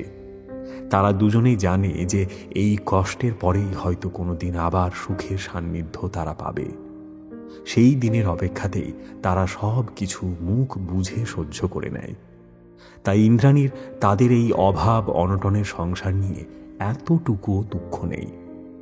সে প্রাণ দিয়ে ভালোবাসে চন্দনকে, তাদের এই সংসারকে। ইন্দ্রাণীর চিন্তায় ছন্দভঙ্গ হল চন্দ্রিমার ছেলের কান্নার আওয়াজে। ছেলেটা কাঁদছে খুব, মনে হয় খুব খিদে পেয়েছে ওর। চন্দ্রিমা তাকে কোলে করে নিয়ে ঘুম পাড়ানোর চেষ্টা করছে, তবে কোনো কাজ দিচ্ছে না তাতে, আর সেটাই স্বাভাবিক। খিদের জ্বালা বড় জ্বালা। জেঠিমা বললেন, আরে ওর খিদে পেয়েছে যে, এত কাঁদছে ছেলেটা, সেই সকালে বেরিয়েছে। ও বৌমা, তুমি ওকে খাইয়ে দাও বরং। ইন্দ্রাণীর দিকে তাকিয়ে বললেন, চলো মা, তোমার রান্নাঘরটা একবার দেখে আসি। বলেই ইন্দ্রাণী আর জেঠিমা একসাথে রান্নাঘরের দিকে চলে গেল। চন্দ্রিমা তার ছেলেকে দুধ খাওয়াতে শুরু করল। সে চারিদিকে তাকিয়ে দেখছিল ঘরের জিনিসপত্রগুলো। খুবই সাধারণ গৃহস্থ বাড়িতে যেমন ঘর থাকে সেই রকমই।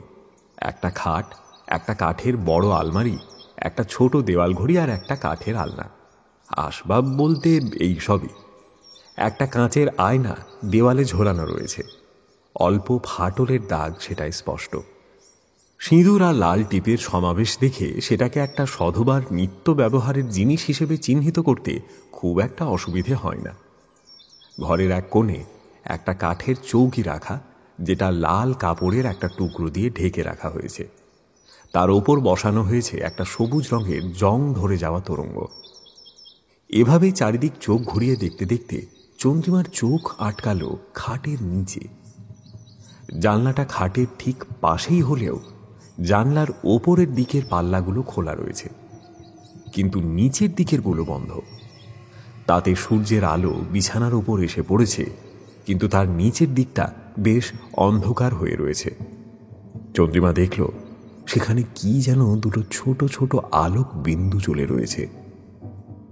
আলোর বর্ণ গাঢ় লাল। কিছুক্ষণ অপেক্ষা করতে চন্দ্রিমা বুঝল সেই দুটো আলোক বিন্দু একবার নিভছে আর একবার জ্বলে উঠছে। ব্যাপারটা ঠিক বুঝতে পারল না চন্দ্রিমা। সে উঠে গেল সেদিকে। কোলে ছেলেকে নিয়ে ধীর পায়ে সে এগিয়ে গিয়ে দাঁড়ালো বিছানার সামনে। ছেলেটাকে বিছানার ওপর শুইয়ে সে নিচু হয়ে বিছানা থেকে ঝুঁকে থাকা চাদরের অংশটুকু এক হাতে তুলে নিচের অন্ধকারে মুখ ঢুকিয়ে দেখতে গেল, আর সাথে সাথে একটা বিকট চিৎকার করে পিছনে ছিটকে সরে এলো সে। চন্দ্রিমা যেগুলোকে এতক্ষণ লাল আলোক বিন্দু ভাবছিল, সেগুলো আসলে দুটো রক্তবর্ণের চোখ। চন্দ্রিমা বিস্ফারিত চোখে দেখতে থাকল দুটো শীর্ণকায় কালো হাত বিছানার নিচ থেকে বেরিয়ে এসে বিছানার একদম ধারে শুইয়ে রাখা তার ছেলের দিকে অগ্রসর হচ্ছে। একটা মুখ বিছানার তলা থেকে বেরিয়ে এসেছে। মাথার দুই ধারে কালো চুলের রাশি বিক্ষিপ্তভাবে ছড়িয়ে রয়েছে, আর মুখে বীভৎসভাবে কাটা কাটা রক্তের দাগ। চন্দ্রিমার হাত পা প্রচণ্ড ভয়ে প্রায় অসাড় হয়ে গিয়েছিল, কিন্তু সে একবার শেষ চেষ্টা করে জোরে চেঁচিয়ে উঠল। রান্নাঘর থেকে চন্দ্রিমার চিৎকার শুনতে পেয়ে জেঠিমা আর ইন্দ্রাণী প্রায় ছুটে এলো সেই ঘরে। তারা এসে দেখল একটা বিচিত্র ঘটনা। চন্দ্রিমা বিছানা থেকে প্রায় হাত 6 দূরে মুখে হাত চাপা দিয়ে চিৎকার করে কাঁদছে, আর বিছানার ওপর তার 6 মাসের ছেলেও হাত পা ছুঁড়ে কাঁদছে। জেঠিমা তাড়াতাড়ি গিয়ে ছেলেটাকে কোলে তুলে নিলেন। এরপর চন্দ্রিমার কাছে এগিয়ে গিয়ে তার গায়ে হাত রাখলেন। চন্দ্রিমা যেন চমকে উঠে বলতে থাকলো, না না না, আমায় ছেড়ে দাও, না না, আমায় কিছু করো না, কিছু করো না, আমার ছেলেকে ছেড়ে দাও, ছেড়ে দাও আমার ছেলেকে। জেঠিমা বললেন, কি হয়েছে মা? কে তোমায় ধরেছে মা গো? এই তো আমি এসেছি, দেখো, তাকাও আমার দিকে, এদিকে তাকাও। চন্দ্রিমা চোখ তুলে তার দিকে তাকালো, আর তারপর একেবারে হাবুস নয়নে তার পা ধরে কেঁদে উঠল সে। ইন্দ্রাণী ততক্ষণ দরজাতেই স্থির হয়ে দাঁড়িয়ে রয়েছে। চন্দ্রিমার কথাবার্তা জেঠিমার কাছে অসংলগ্ন হলেও তার কাছে নয়। সে বুঝতে পারছে ঠিক কি ঘটনা ঘটেছে, কিন্তু তার থেকেও যে চিন্তাটা তাকে বেশি ভাবিয়ে তুলেছে সেটা হলো চন্দ্রিমার সন্তানকে কেন? সে তো গর্ভে নেই, সে তো জন্ম নিয়েছে, আর সে তো মৃত নয়, সে যে জীবিত। চন্দন ততক্ষণে বাজার করে বাড়ির দরজায় এসে দাঁড়িয়েছে। দরজা খুলেই ইন্দ্রাণীকে ঘরের সামনে দাঁড়িয়ে থাকতে দেখে সে তাকে ডাকল। এই ইন্দ্রাণী, কি হলো, এভাবে দাঁড়িয়ে আছো? কি হয়েছে? চন্দনের দিকে তাকিয়ে ইন্দ্রাণী তাকে হাতের ইশারায় তার দিকে ডাকল। চন্দন তাড়াতাড়ি বাজারের ব্যাগ নিয়েই তার দিকে এগিয়ে গেল। দরজার সামনে এসেই সে থমকে গেল ঘরের ভেতরের দৃশ্য দেখে। সে দেখল চন্দ্রিমা তার ছেলেকে কোলে নিয়ে সারা গায়ে হাত বোলাচ্ছে, বারবার তার শরীরটাকে জাপটে ধরে কাঁদছে সে, আর জেঠিমা পাশে বসে তাকে সান্ত্বনা দেওয়ার চেষ্টা করছে। ছেলেটাও মায়ের কোলে শুয়ে কেঁদেই যাচ্ছে। চন্দন ইন্দ্রাণীর দিকে তাকিয়ে মুখ ওপরের দিকে তুলে ইশারায় জিজ্ঞাসা করল কি হয়েছে। ইন্দ্রাণী শুধু বলল, সে সে আবার এসেছিল। কথাটা শুনেই চন্দনের হাতের ব্যাগটা মাটিতে ধপ করে খসে পড়ল।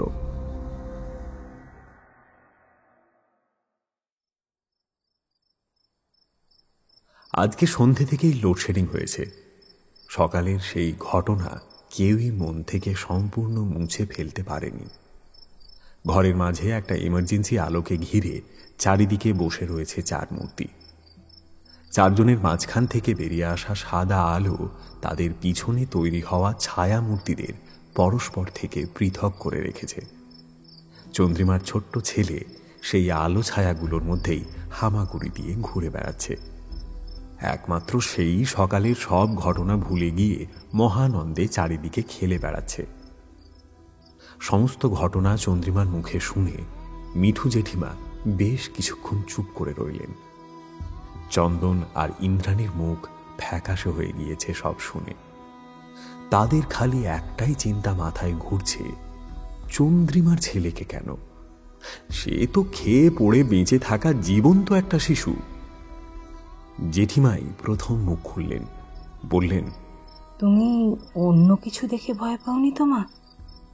হয়তো কিছু অন্য চিন্তা করছিলে, কিংবা ধরো কোনো দুঃস্বপ্ন দেখেছিলে রাতে, সেটাই হয়তো মাথার মধ্যে ছিল, তাই এইসব দেখেছ। চন্দ্রিমা সম্পূর্ণ কঠিন গলায় বলল, না, আমি যা দেখেছি সজ্ঞানে দেখেছি। আমি স্পষ্ট দেখেছি দুটো হাত বেরিয়ে এসে খোকাকে ধরতে যাচ্ছিল। আমি আর দেখতে না পেরে চোখ বুজে চেঁচিয়ে উঠি। আমার কোনো ভুল হচ্ছে না। ওই লাল চোখ, মুখে কাটার দাগ, কালো মাংস ওটা হাত, আমি আমি কোনোদিন বলতে পারবো না। জেঠিমা আবার চুপ করে গেলেন। চন্দন আর ইন্দ্রাণী পরস্পরের দিকে তাকালো। এই ঠান্ডার মধ্যেও দুজনেই ঘামছে। ইন্দ্রাণী একবার ব্যথায় কুঁকড়ে উঠল। সবাই তার দিকে তাকালো। সে পেটে হাত দিয়ে বসে আছে। চন্দন বলল, কি হলো ইন্দ্রাণী, শরীর খারাপ করছে নাকি? না না, হঠাৎ করেই পেটটা একটু লাফিয়ে উঠল, তাই আসলে। মিঠু জেঠিমা হেসে বললেন, ও একটু একটু হয় এখন, কিছুদিন পর নতুন সদস্য আসবে বাড়িতে, এটুকু ব্যথা তো সইতেই হবে মা। হঠাৎ করেই চন্দ্রিমা উদ্বিগ্ন কণ্ঠে বলল, খোকা খোকা খোকা কোথায় গেল? এই তো এখানে ছিল তো এক্ষুনি। সবাই চারদিকে তাকালো। সত্যিই তো, খোকা তো এখানেই খেলে বেড়াচ্ছিল এতক্ষণ। কোথায় চলে গেল? চন্দন বলল, ও মনে হয় বাইরে চলে গেছে, তোমরা বসো, আমি নিয়ে আসছি ওকে। বলেই সে উঠে ঘরের বাইরে চলে গেল।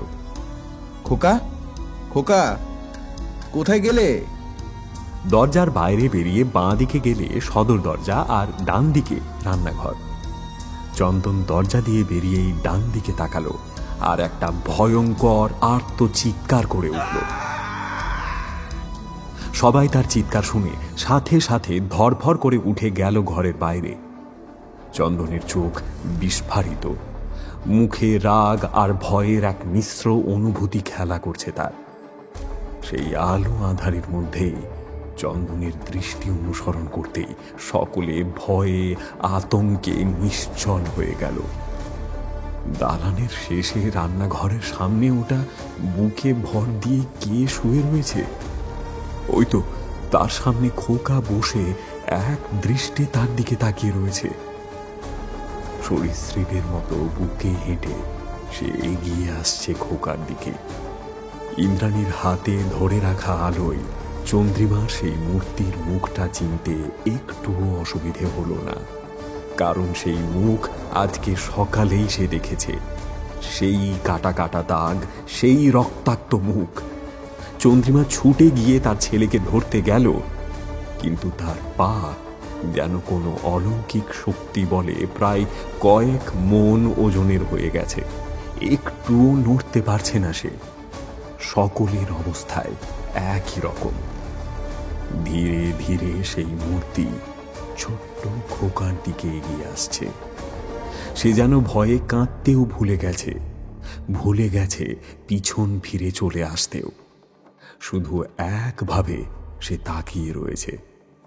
সেই পিশাচিনী আর খোকার মাঝে আর বেশি দূরত্ব নেই। ওই যে একটা কালো হাত উঠে আসছে খোকার গলা লক্ষ্য করে। এবার আর রক্ষা নেই, আর কেউ বাঁচাতে পারবে না তাকে। চন্দ্রিমা, ইন্দ্রাণী, মিঠু জেঠিমা একই সাথে সবাই হাও মাও করে কেঁদে উঠল। পিশাচিনীর হাত খোকার গলার খুব কাছাকাছি এসেই থমকে গেল। অপ্রত্যাশিতভাবে একটা চিৎকার করে সে যন্ত্রণায় ছটফট করতে থাকল। সকলের কানে একটা মন্ত্র জপের শব্দ এসে পৌঁছল। কর্চনা কৃতম বক্ষ কার্যম কর্মজম বয়া শ্রাবণ নয়নম অজোভা মনসাম ভা অপরাধাম ভীতিয়াম বিহিতম ভা সর্বমেটাত্ম ক্ষমাস জয় জয় করুবদে শ্রী মহাদেব শম্ভো। সকলে পিছন ফিরে দেখল দালানের শেষে সদর দরজার সামনে আধো অন্ধকারে দুটো ছায়া মূর্তি দাঁড়িয়ে রয়েছে। একজন বড় আর একজন ছোট। অপেক্ষাকৃত বড় ছায়া মূর্তিটির হাতে একটা কিছু ধরা রয়েছে। মন্ত্র জপ শেষ হলেই চন্দ্রিমা এক ছুটে পৌঁছে যায় তার ছেলের কাছে। গিয়েই তাকে কোলে তুলে নেয় সে। সেই পিশাচিনী মিলিয়ে গেছে হাওয়ায়। চন্দন ভয়ে ভয়ে দরজায় দাঁড়ানো সেই দুই মূর্তির দিকে এগিয়ে গেল। তাদের সামনে পৌঁছে সে হাত জোর করে প্রশ্ন করল, কে আপনারা ঠাকুর? আমাদের এত বড় বিপদের হাত থেকে রক্ষা করলেন। পিতা প্রদত্ত নাম ত্রৈলোক্যচরণ চক্রবর্তী। গুরু তথা পিতামহ প্রদত্ত নাম ত্রিকালনাথ। লোকে বলে তান্ত্রিক, ত্রিকালনাথ তান্ত্রিক। আর এই যে আমার সাথে আছে আমার সর্বক্ষণের সঙ্গী চণ্ডী। চণ্ডী নমস্কারের ভঙ্গিতে হাত জড়ো করল। ত্রিকালনাথ বললেন, তোমাদের গ্রামের মধ্যে দিয়ে যাচ্ছিলাম, কিন্তু সন্ধে নেমে আসায় কোনো মন্দিরের সন্ধান করতে পারিনি। তাই ভাবলাম কাউকে জিজ্ঞাসা করিনি কোথায় কাছাকাছি মন্দির রয়েছে। সে জিজ্ঞেস করতে এসে যে এই অবস্থা দেখব ভাবতেও পারিনি। আমি না এলে তো এই ভয়ঙ্কর পিশাচিনী ওইটুকু দুধের শিশুকে মেরেই ফেলত। যাই হোক, এই পিশাচিনী এখানে এলো কিভাবে, আমাকে সব সত্য কথা বলো। ত্রিকালনাথ বসেছেন একটা আসনের ওপর। চণ্ডী তার পাশেই বসে রয়েছে। সামনে চন্দন আর বাকি সদস্যরাও। ত্রিকালনাথ সবকিছু শোনার পর বললেন, সেই খাতা আমি দেখতে চাই এক্ষুনি। চন্দন তাড়াতাড়ি উঠে গেল ঘরের কোণে রাখা তোরঙ্গটার দিকে। সে সেটা খুলে একটা লাল মলাট দেওয়া খাতা বের করে এনে দিল ত্রিকালনাথের হাতে। ত্রিকালনাথ সেটা খুলে পড়তে শুরু করলেন। দশকের পর দশক ধরে লুকিয়ে থাকা অভিশাপের এক হাড়হীন করা নৃশংস ইতিহাসের বর্ণনা। খাতাটির লেখক আদি শঙ্কর নামের কোনো এক ব্যক্তি। খাতার প্রথমেই খুব স্পষ্ট এবং বেশ চওড়া করে একটা কথা লেখা। সেটা হলো, আমার এই খাতার বিবরণ পড়ে যদি কেউ বিশ্বাস করেন স্বইচ্ছায় আমার শেষ ইচ্ছা পূরণ করতে চান, তবে তাদের কাছে আমি চিরকৃতজ্ঞ থাকব এবং আমার আত্মা তাতে শান্তি পাবে। কিন্তু কেউ যদি আমার এই লেখা পড়ে এই কাজ করা থেকে বিরত থাকতে চান, তবে তারা সত্যিই বুদ্ধিমান, কারণ কেউ নিজে থেকে এই ভয়ঙ্কর কাজ করুক তা আমি নিজেও চাই না। এরপর মূল ঘটনার বর্ণনা শুরু হয়েছে।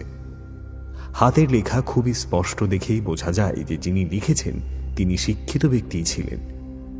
আজ থেকে প্রায় ১৫০ বছর আগে এখানে একটা গ্রাম ছিল। সাকুল্যে ওই ১৫ থেকে ২০টি পরিবারের বাস ছিল এখানে। গ্রামের নির্দিষ্ট কোনো নাম ছিল না, কিন্তু এই গ্রাম তান্ত্রিকদের জন্য খুবই বিখ্যাত ছিল, কারণ এই গ্রামের 5 বাড়ি ছিল তান্ত্রিক পরিবার। তাই অনেকেই এটাকে ওঝাপাড়া বলে চিনত। আশেপাশের গ্রাম থেকে তান্ত্রিক হিসেবে এদেরই ডাক পড়ত। এই তান্ত্রিক পরিবারগুলোর মধ্যেই একটি পরিবার ছিল খাতার লেখক আদিশঙ্করের। সমস্ত তান্ত্রিকদের মধ্যে তার নাম ডাকি ছিল সব থেকে বেশি, কারণ তিনি এমন কিছু প্রক্রিয়া জানতেন যা কেউ জানা তো দূর, নাম পর্যন্ত শোনেনি। আদিশঙ্করের এক মেয়ে ছিল, নাম সুবর্ণা। তার ছোট থেকেই বাবার কার্যকলাপ দেখতে বেশ ভালো লাগত, কিন্তু বয়স বাড়ার সাথে সাথে সে এই বিষয়ে বেশি করে আকর্ষিত হয়ে পড়ে। তার বাবা তাকে অনেক বারণ করা সত্ত্বেও কোনো কথা না শুনে সে লুকিয়ে লুকিয়ে পিতার পুঁথি চুরি করে তন্ত্র চর্চা করতে থাকে। আদিশঙ্কর তার মেয়েকে খুব ভালোবাসতেন। তিনি অনেক বলার পরেও যখন দেখলেন যে কিছুতেই কিছু হচ্ছে না, তখন তিনি নিজের মেয়েকে নিজেই তন্ত্র শিক্ষা দান করলেন। মেয়েও খুব খুশি হল তাতে। বাইরে কোথাও ডাক পড়লে তিনি নিজের মেয়েকেও নিয়ে যেতেন। এভাবে ভালোই দিন কাটছিল। তিনি ভেবেছিলেন তার মেয়ে সহজ সরলভাবেই জীবনযাপন করবে, কিন্তু তার পেছনে পেছনে সুবর্ণা যে কি বিরাট ষড়যন্ত্রের জাল বুনছে তা তিনি জানতে অক্ষম ছিলেন। কয়েকদিন পর থেকে সুবর্ণা আর বাবার সাথে কাজ করতে যেতে চাইল না। সে বলল সে আর এসব কাজ করতে চায় না, সে বাড়িতেই থাকবে। অগত্যা আদিশঙ্কর একা একাই গ্রামে গ্রামে ঘুরে বেড়াতেন। বাড়ি ফিরতেন প্রায় 10-15 দিন পর পর। এসে দেখতেন সুবর্ণা লক্ষ্মী মেয়ের মতো সব কাজ করছে বাড়ির। এসব দেখে তার মন প্রফুল্ল হয়ে উঠত। কিন্তু ঘটনা ঘটতে শুরু করল বেশ কয়েক মাস পর থেকে। গ্রাম থেকে হঠাৎ করে এক এক করে গর্ভবতী মহিলারা হারিয়ে যেতে শুরু করল। এরকম বেশ কয়েকজন হারিয়ে যাওয়ার পর সকলেই সন্দেহ করতে শুরু করল। এরপর শুরু হলো রাত জেগে পাহারা দেওয়া, কিন্তু তাতে কোনো লাভ হলো না।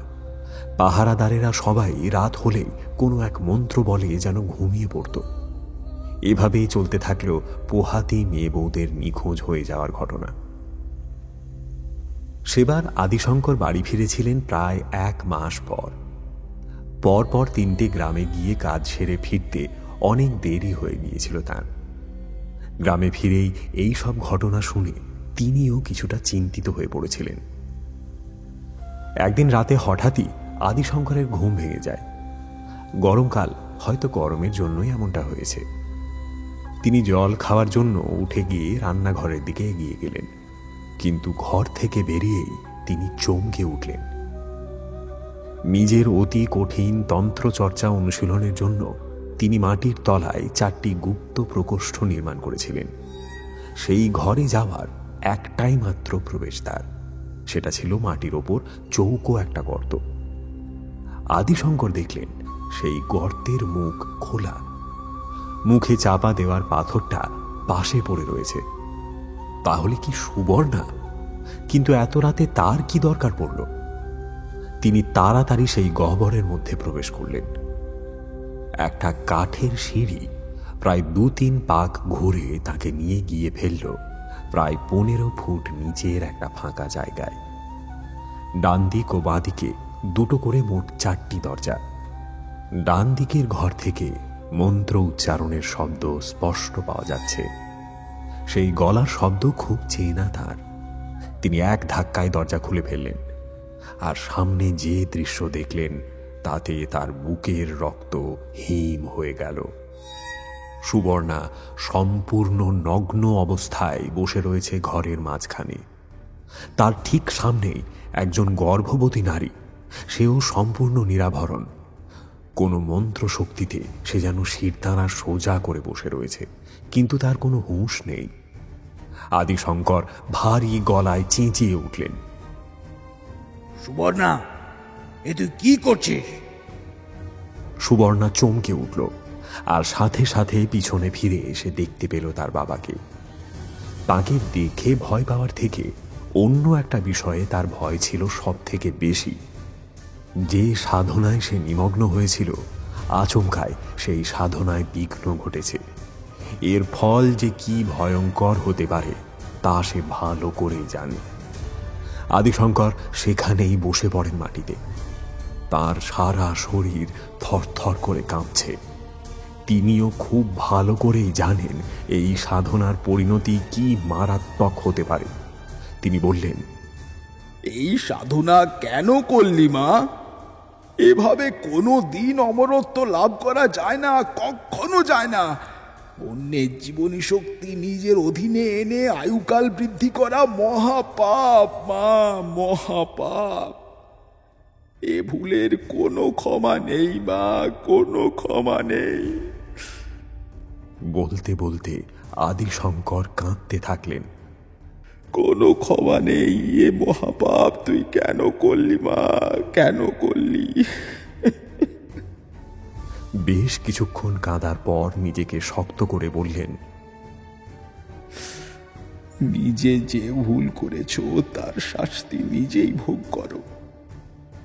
এবার তোমার শরীরে দখল নেবে তারা, ব্যবহার করবে তোমায় নিজেদের স্বার্থে। সকলের আয়ুকাল নিয়ে নিজে অমর হবে ভেবেছিলে না? এবার দেখো তাদের সকলের আত্মা যখন তোমার মধ্যে ঢুকবে কত কষ্ট হয়।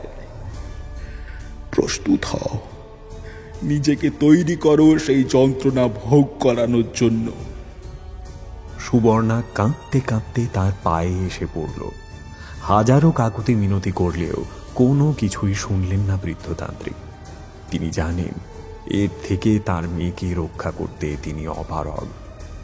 তাই তিনি তার মাথায় হাত রেখে বললেন, আমার আর কিছু করার নেই মা, যা ভুল করার তা তুমি করে ফেলেছ। আমার এখানে একটাই করণীয়, তোমাকে এখানে বন্দি করা, যাতে তোমার দ্বারা কারোর কোনো ক্ষতি না হয়। এরপর আদিশঙ্কর সেখানেই বিভিন্ন প্রক্রিয়ার মাধ্যমে তাকে বন্দি করলেন। দুই হাতে দুটো মন্ত্রপুত শিকল আর দুটো লোহার পেরেক গেঁথে একটা ছোট্ট প্রকোষ্ঠে তাকে বন্দি করলেন তিনি। কিন্তু এসব করলেও কষ্টে আদিশঙ্করের বুক ফেটে যাচ্ছিল।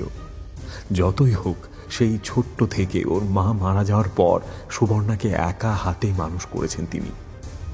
সেই তাকেই মৃত্যুর মুখে ঠেলে দিতে যে কোনো পিতারই প্রাণ কাঁদবে। শেষ পর্যন্ত সেখানেই জীবিত অবস্থায় নিজের মেয়েকে বন্দি করেন তিনি।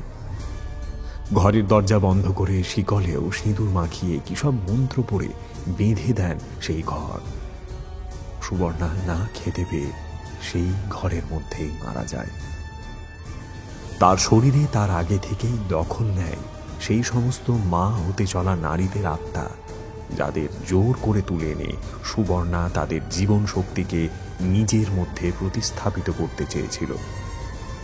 আদিশঙ্কর জানতেন এরপর ঠিক কি হতে পারে, তাই তিনি সব ব্যবস্থাই করে রেখেছিলেন। সেই সব অশরীরীরা বারবার চেষ্টা করেছিল বাইরে বেরিয়ে আসতে, কিন্তু ঘরের দরজা তারা অতিক্রম করতে পারেনি। আদিশঙ্কর বলেছেন তার জীবনের শেষ ইচ্ছে ছিল কেউ যদি তার মেয়েকে এই অভিশাপ থেকে মুক্তি দেয় তাহলে তার আত্মা শান্তি পাবে। কিন্তু তাকে মুক্তি দেওয়া যে এত সহজ নয়। কোনো গর্ভবতী বধূ নিজের হাতে যদি সেই দরজা খোলে তাহলে সেই আত্মারা মুক্তি পাবে ঠিকই, কিন্তু কারোর কোনো ক্ষতি তারা করবে না যতক্ষণ না সেই বধূর গর্ভে থাকা ভ্রূণের বয়স 6 মাস হচ্ছে। ততদিন প্রতি 15 দিন অন্তর সেই ঘরের মধ্যে থাকা ছোট্ট প্রকোষ্ঠের দরজা খুলে সুবর্ণার সামনে এক একটা মৃত শিশুকে ভোগ হিসেবে নিবেদন করতে হবে। তার শরীরের মধ্যে থাকা প্রতিটি অশরীরই সেই ভোগ গ্রহণ করবে, কিন্তু এই কাজ করতে হবে সম্পূর্ণরূপে আলোর অনুপস্থিতিতে, যাতে আত্মারা বাইরে বেরোনোর পথ দেখতে না পায়। যতদিন না এই অভিশাপ থেকে সুবর্ণা মুক্ত হবে ততদিন তার শরীরের এতটুকুও ক্ষয় হবে না, তার আত্মাও বন্দী থাকবে সেই ছোট্ট প্রকোষ্ঠের মধ্যেই। প্রথম 6 মাস ভোগ নিবেদনের পর এরপর থেকেই খাতার কয়েকটা পাতা নেই। ত্রিকালনাথ খাতাটি বন্ধ করে গম্ভীর হয়ে বেশ কিছুক্ষণ বসে রইলেন। তারপর ধীরে ধীরে বললেন, নেহাতি মজার ছলে তোমরা একটা ব্যাপারকে অবিশ্বাস করে কি যে বড় অন্যায় করেছ তা তোমরা নিজেরাও জানো না। যাদের জাগিয়ে তুলেছ তারা তাদের বদলা কত নিষ্ঠুরভাবে নিতে পারে তা তোমাদের কল্পনারও বাইরে। সে যাই হোক, বাকি আর কি লিখে গেছেন আদিশঙ্কর, সেটা যেভাবেই হোক জানতে হবে। চণ্ডী পাশ থেকে বলে উঠল, আচ্ছা গুরুদেব, সুবর্ণা কেন গর্ভবতী মহিলাদেরই প্রাণশক্তি নিত? অন্য যে কারুর তো প্রাণশক্তি নিয়ে সে তার আয়ুকাল বৃদ্ধি করতে পারত।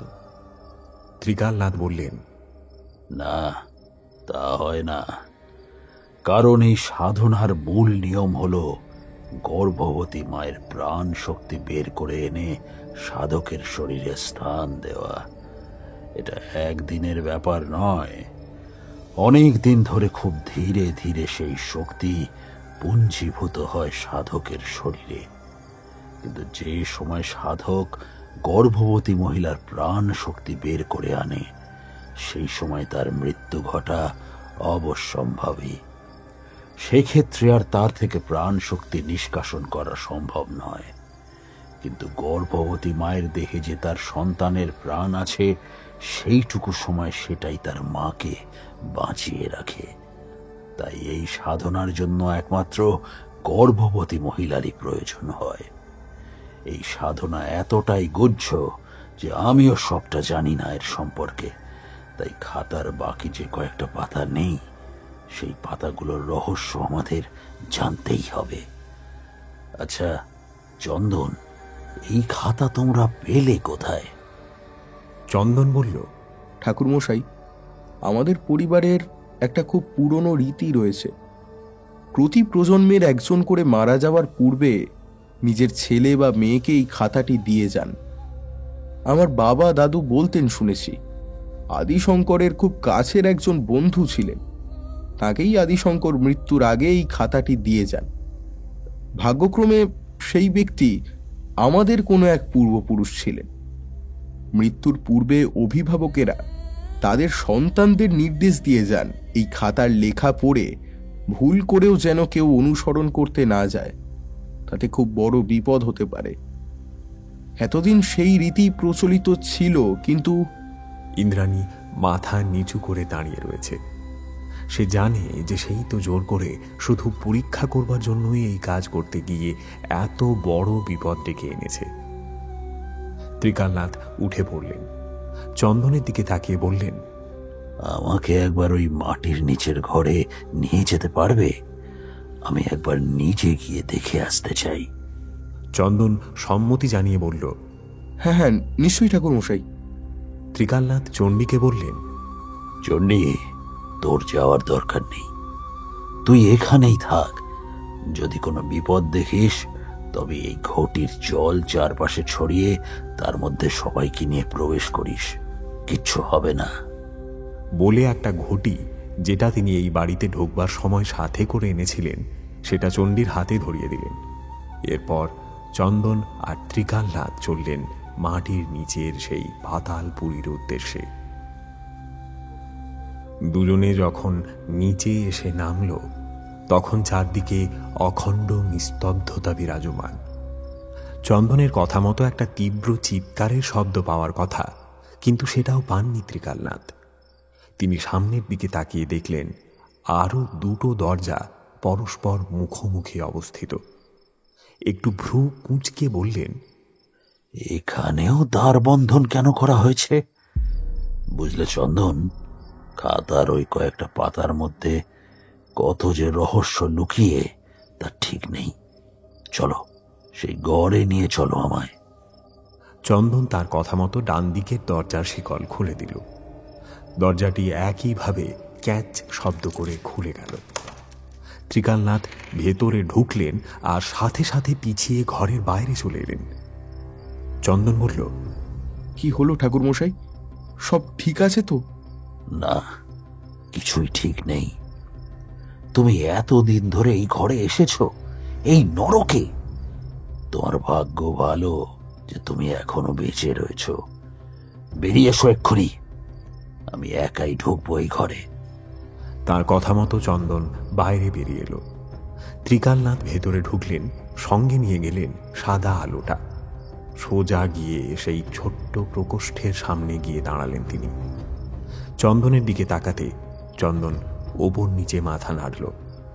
ত্রিকালনাথ ফিরে এসে বললেন, শোনো চন্দন, যাই হয়ে যাক, আমি দরজা বন্ধ করার পর বাইরে থেকে কোনোভাবে ঘরের ভিতরে ঢোকার চেষ্টা করবে না।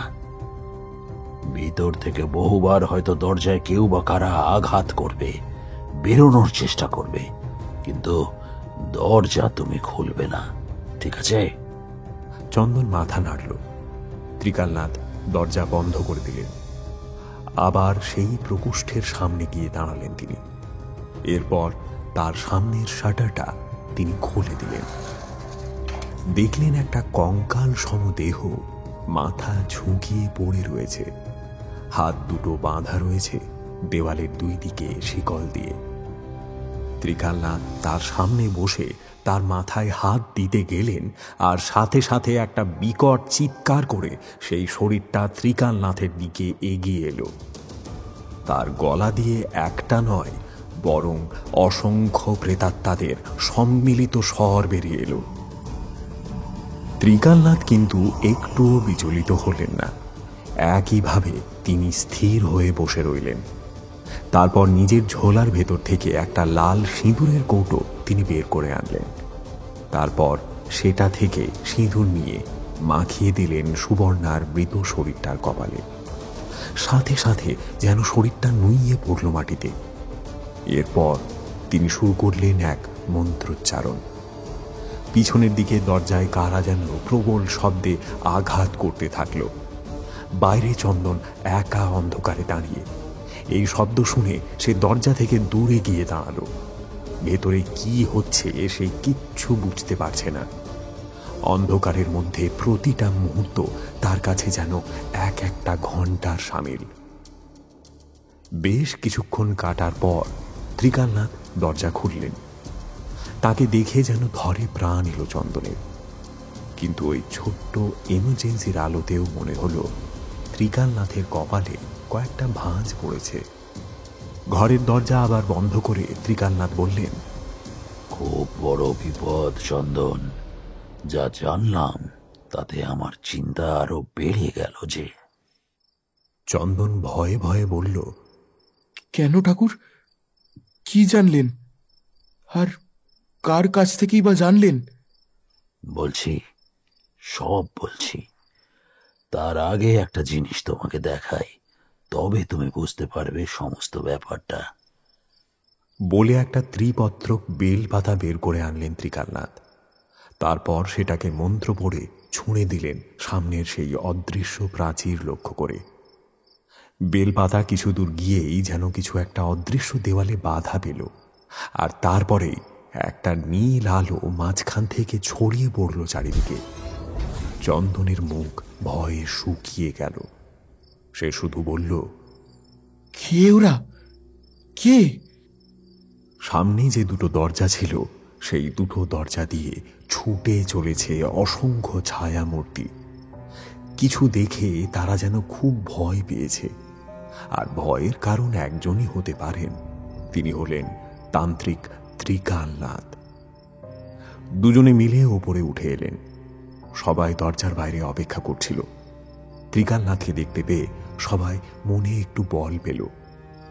এরপর ত্রিকালনাথ বলতে শুরু করলেন, খাতার শেষ কয়েকটা পাতার রহস্য কিছুটা হলেও আমি জানতে পেরেছি, আর এই তথ্য আমাকে দিয়েছে সুবর্ণা।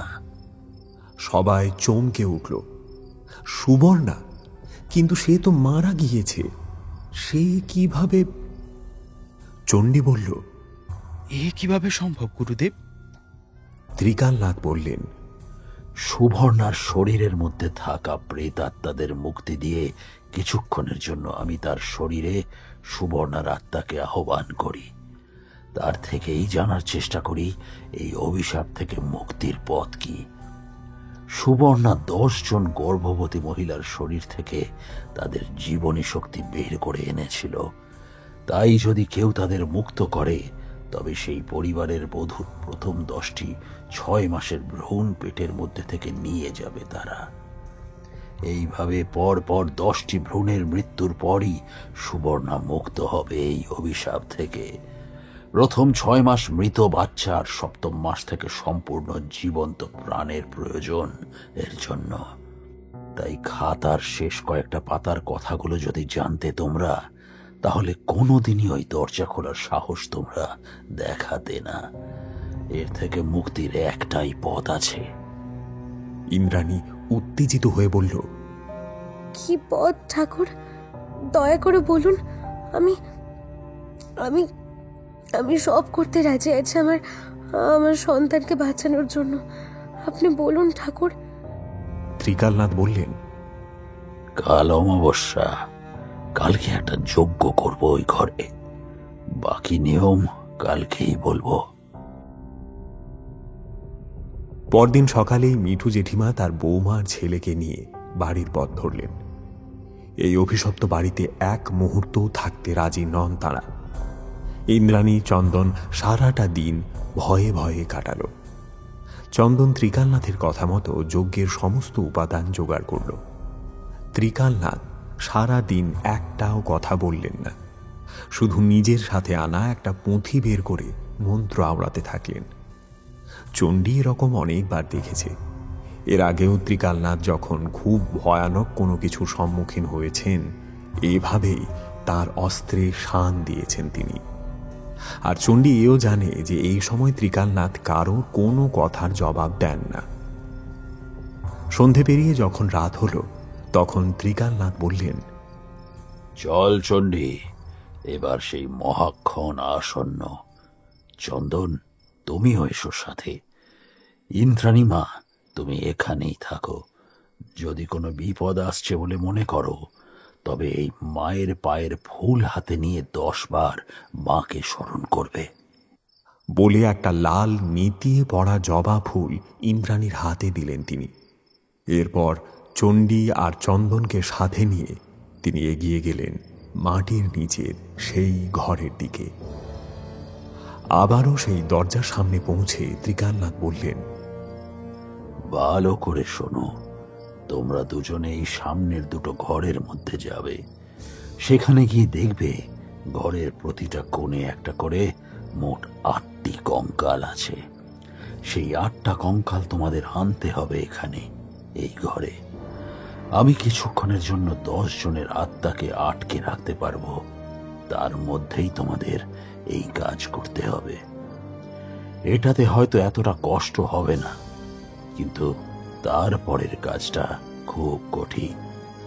প্রতিটা ঘরের মধ্যে দেখবে একটা করে সুড়ঙ্গের মতো পথ রয়েছে, তার মধ্যে তোমাদের যেতে হবে। প্রতিটা সুড়ঙ্গ পাশাপাশি 2টো ঘরকে যুক্ত করে। সেই সুড়ঙ্গের মাঝখানে একটা করে মোট 2টো কঙ্কাল পাবে তোমরা। সেই 2টোকে অক্ষত অবস্থায় বাইরে আনতে হবে। এই সবগুলোকে একসাথে দাহ করতে হবে, তবেই এই যজ্ঞ সফল হবে। তোমাদের দুজনেরই গাত্রবন্ধন আমি করে দিচ্ছি। কোনো বিপদ হয়তো হবে না, কিন্তু সাবধান, সময়ের মধ্যেই তোমাদের এই কাজ করতে হবে, নইলে চিরকালের জন্য এদিকে আসার রাস্তা বন্ধ হয়ে যাবে। তোমরা ওই দিকের ঘরের মধ্যেই আটকা পড়বে। ত্রিকালনাথ ঘরের একদম মাঝখানে যজ্ঞের বেদি সাজালেন। বালি বেলকাঠ সাজিয়ে সমস্ত উপকরণ বের করে মাটিতে রাখলেন। আগুন জ্বালিয়ে শুরু হলো যজ্ঞ। বেশ কিছুক্ষণ পর ত্রিকালনাথ চন্দনকে নির্দেশ দিলেন, যাও চন্দন, ওই সামনের প্রকোষ্ঠের দরজা খুলে দাও। চন্দন তার কথা মতো দরজা খুলে দিল। ভেতরে সুবর্ণার শরীরটা একইভাবে ঝুলন্ত অবস্থায় পড়ে আছে। ত্রিকালনাথ বললেন, এবার যাও তোমরা, আর এই নাও, এই 2টো বেলপাতা সাথে রাখো। কোথাও কিছু অদৃশ্য বাধার সম্মুখীন হলে এটা স্পর্শ করবে, দেখবে বাধা সরে গেছে। মনে রাখবে সময় কিন্তু সীমিত, তার মধ্যেই এই কাজ করতে হবে তোমাদের। আর যেই আগে আসুক না কেন, সৎকারের প্রক্রিয়া যেন শুরু হয়ে যায়, কারোর জন্য কোনো অপেক্ষা যেন কেউ না করে। যাও, কাল ভৈরব তোমাদের মঙ্গল করুন। দুজনেই ত্রিকালনাথের দেওয়া বেলপাতা নিয়ে ঘর থেকে বেরিয়ে এলো। ঘর থেকে দুজনেই তার মন্ত্রোচ্চারণের শব্দ শুনতে পেল। তারা দুজনে দুটো ঘরের সামনে গিয়ে দাঁড়ালো। দুজনের হাতে একটা করে লণ্ঠন। একে অপরের দিকে তাকিয়ে দুজনেই প্রবেশ করলো ঘরের মধ্যে। কঙ্কালগুলো খুঁজে পেতে খুব বেশি অসুবিধে হলো না তাদের। ঘরের চার কোণে একটা করে কঙ্কাল পড়ে রয়েছে। সময়ের ঘাতে ক্ষয়ে গেছে তারা। একে একে প্রতিটা কঙ্কাল বের করে এনে তারা সেগুলো রেখে দিল যজ্ঞের ঘরে। এরপর আরো দুটো, আর এটাই সবচেয়ে কঠিন কাজ। চন্দন লণ্ঠন হাতে নিয়ে ঢুকে পড়ল সুড়ঙ্গে। এতটাই ছোট সেই জায়গা যে বুকে ভর দিয়ে চলতে হচ্ছে তাকে। দুপাশে দেওয়ালে মাকড়সার জাল বিছিয়ে রয়েছে। কখনো কখনো দুটো একটা ইঁদুরও ছুটে যাচ্ছে পাশ দিয়ে। বেশ কিছুক্ষণ যাওয়ার পর চন্দন দেখল একটা কঙ্কাল পড়ে রয়েছে তার সামনে। সেটা দেখে সে খুব খুশি হলো। তাড়াতাড়ি এগিয়ে গিয়ে সেটায় হাত দিতে যাবে, সঙ্গে সঙ্গে ভয়ে হাত সরিয়ে নিল সে। একটা হিস হিসের শব্দ তার কানে আসছে। চন্দন দেখল একটা বিরাট বিষধর সাপ সেখানে ফনা তুলে রয়েছে। চন্দন বুঝল আর কোনো উপায় নেই। সাপটা যদি বিপরীত দিকে না চলে গিয়ে চন্দনের দিকে চলে আসে, তাহলে তার মৃত্যু অবধারিত। সাপটার মুখ থেকে লকলকে জিভটা বারবার বেরিয়ে আসছে চন্দনকে লক্ষ্য করে। হঠাৎই চন্দনের মনে পড়ল ত্রিকালনাথের দেওয়া সেই বেলপাতার কথা। সেটা বুকে ধরে চন্দন চোখ বুজে এক মনে মহাদেবের নাম নিতে লাগল। বেশ কয়েক মুহূর্ত পর সাপের হিস হিসে আওয়াজটা কমে এলো। চন্দন চোখ খুলে দেখল সেই সাপ চলে গিয়েছে। সে বেলপাতাটা মাথায় ঠেকিয়ে বলল, জয় মহাদেব, জয় মহাদেব। কঙ্কালটা পাঁজা কোলা করে পিছনে ঘুরতে গিয়ে চন্দন দেখল একটা কিছুতে বাধা পাচ্ছে, সে পিছোতে পারছে না। চন্দন ভাবল, তাহলে কি সময় শেষ হয়ে এলো? সে একটু সময় নিয়ে সামনের দিকেই এগিয়ে যেতে থাকলো। অনেকক্ষণ পর সে সুড়ঙ্গের মুখ দেখতে পেল। সেটা দিয়ে বেরিয়ে মাটিতে পা রাখতেই সে অনুভব করল নরম কিছুর উপর তার পা পড়েছে। একটা পচা দুর্গন্ধ তার নাকে আসছে। লণ্ঠনের আলোয় ভালো করে দেখতেই চন্দন দেখল সে দাঁড়িয়ে আছে পচা গলা মৃতদেহের স্তূপের ওপর। ছিটকে সরে এলো সেখান থেকে সে। বমির একটা দমক এলো চন্দনের। এতদিন পর চন্দন বুঝতে পারল উল্টো দিকের ঘর থেকে মৃতদেহগুলো কিভাবে এই ঘরে এসে পৌঁছত, এই সুড়ঙ্গের মাধ্যমে। সে তাড়াতাড়ি দরজার কাছে গিয়ে দরজাটা খোলার চেষ্টা করল। দরজার ওপারেই ত্রিকালনাথ যজ্ঞ করছেন। আর মাত্র কয়েকটা পদক্ষেপ, তারপরেই এই অভিশাপ থেকে মুক্তি। দরজাটা খুলতে গিয়েই চন্দন টের পেল এখনো সবকিছু শেষ হয়ে যায়নি। আরো খারাপ কিছু ঘটা বাকি আছে তার সাথে। সে দেখল প্রতিটা মৃতদেহ যেন আবার প্রাণ ফিরে পেয়েছে। ধীরে ধীরে তারা এগিয়ে আসছে চন্দনের দিকে। চন্দন প্রাণপণে দরজায় ধাক্কা মারতে থাকলো, কিন্তু ওই ঘুণ ধরা পুরনো দরজাও যেন অলৌকিকভাবে লোহার দরজায় রূপান্তরিত হয়েছে। এদিকে চণ্ডী তার ভাগ্যে বরাদ্দ 5টা কঙ্কালি নিয়ে আসতে সক্ষম হয়েছে। অনেকক্ষণ পরেও যখন চন্দন ফিরল না, তখন সে ত্রিকালনাথের কথা মতো অপেক্ষা না করে পাশেই সাজানো খড় আর কাঠের মধ্যে আগুন ধরিয়ে দিল। এরপর এক এক করে 9টা কঙ্কাল সে ফেলে দিল সেই আগুনের মধ্যে। কিন্তু এখনো একটা বাকি, আর সেটা যদি পোড়াতে না পারে তারা, তবে 3 জনেরই মৃত্যু অবধারিত। ত্রিকালনাথের মুখের দিকে তাকিয়ে চণ্ডী ভয়ে স্থির হয়ে গেল। তার মুখ দেখে মনে হয় যেন খুব শ্বাসকষ্ট হচ্ছে তার। কেউ তার গলা যেন টিপে ধরেছে, নাক দিয়ে রক্ত বেরিয়ে আসছে। আর তখনই চন্দনের মরণ চিৎকার শুনতে পেল সে। তাড়াতাড়ি সে ছুটে গেল ঘরের বাইরে। উল্টো দিকের দরজার ওপার থেকে আসছে চিৎকারটা। সে দরজায় জোরে জোরে ধাক্কা দিল, কিন্তু দরজাটা যেন ইট সিমেন্টের তৈরি দেওয়াল, কিছুতেই কিছু হচ্ছে না। চণ্ডী দরজার ভাঙা অংশের মধ্যে দিয়ে লণ্ঠনের আলো ফেলে চোখ লাগিয়ে ভেতরে দেখল, আর সাথে সাথে তার রক্ত জল হয়ে এলো। অসংখ্য রক্তাক্ত শিশুর দল চন্দনের শরীরটা ছিঁড়ে ছিঁড়ে খাচ্ছে। গোটা জায়গাটা রক্তে ভেসে যাচ্ছে। চন্দনের মাথা উল্টে জিভ বেরিয়ে এসেছে। চোখে ভয়ানক কিছু দেখার আতঙ্কের ছাপ স্পষ্ট। চণ্ডী প্রাণপণে দরজায় লাথি মারতে থাকল, কিন্তু দরজা 1 ইঞ্চিও সরল না। সে আবার ত্রিকালনাথের দিকে তাকালো, দেখল তিনিও কোনো অদৃশ্য শক্তির সাথে লড়াই চালাচ্ছেন। চণ্ডী অসহায়ের মতো দাঁড়িয়ে রইল সেখানে। তাহলে কি এখানেই সব শেষ? আর কি গুরুদেবকে দেখতে পাবে না সে? চোখ দুটো জলে ভরে উঠল তার। হঠাৎই দরজাটা খুলে গেল। তাড়াতাড়ি ভেতরে গিয়ে সে দেখল চন্দনের দেহে আর প্রাণ নেই। পাশে ভাঙা লণ্ঠন আর একটা কঙ্কাল পড়ে। সে কোনো কিছু না ভেবে সেটাকে নিয়ে এক ছুটে চলে এলো ত্রিকালনাথের কাছে, আর সেটাকে ছুঁড়ে ফেলে দিল আগুনের মধ্যে। দাউ দাউ করে জ্বলে উঠল সে আগুন। পুড়ে ছাই হয়ে যাওয়ার সাথে সাথে চণ্ডী দেখল অনেক কালো ধোঁয়া ঘরের চারদিক থেকে এবং সুবর্ণার শরীর থেকে বেরিয়ে এসে সেই আগুনের মধ্যে মিশে গেল। ত্রিকালনাথ মাটিতে ঢলে পড়লেন। চণ্ডী সুবর্ণার দেহটাকেও এনে ফেলে দিল আগুনের মধ্যে।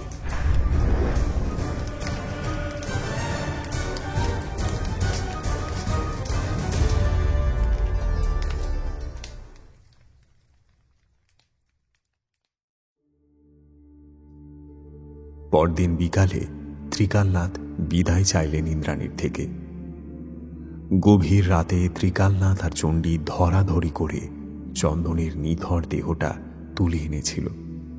ত্রিকালনাথেরও শরীর ভালো ছিল না, নাক মুখ দিয়ে রক্ত পড়ছিল তারও। সকালে চন্দনের সব দেহ দাহ করা হয়। ত্রিকালনাথ আর চণ্ডী ছিল সর্বক্ষণই। সমস্ত নিয়ম মেনে চন্দনের সৎকার করা হয়েছিল। বিদায়ের সময় ইন্দ্রাণী ত্রিকালনাথের সামনে কান্নায় ভেঙে পড়ল। সে বলল,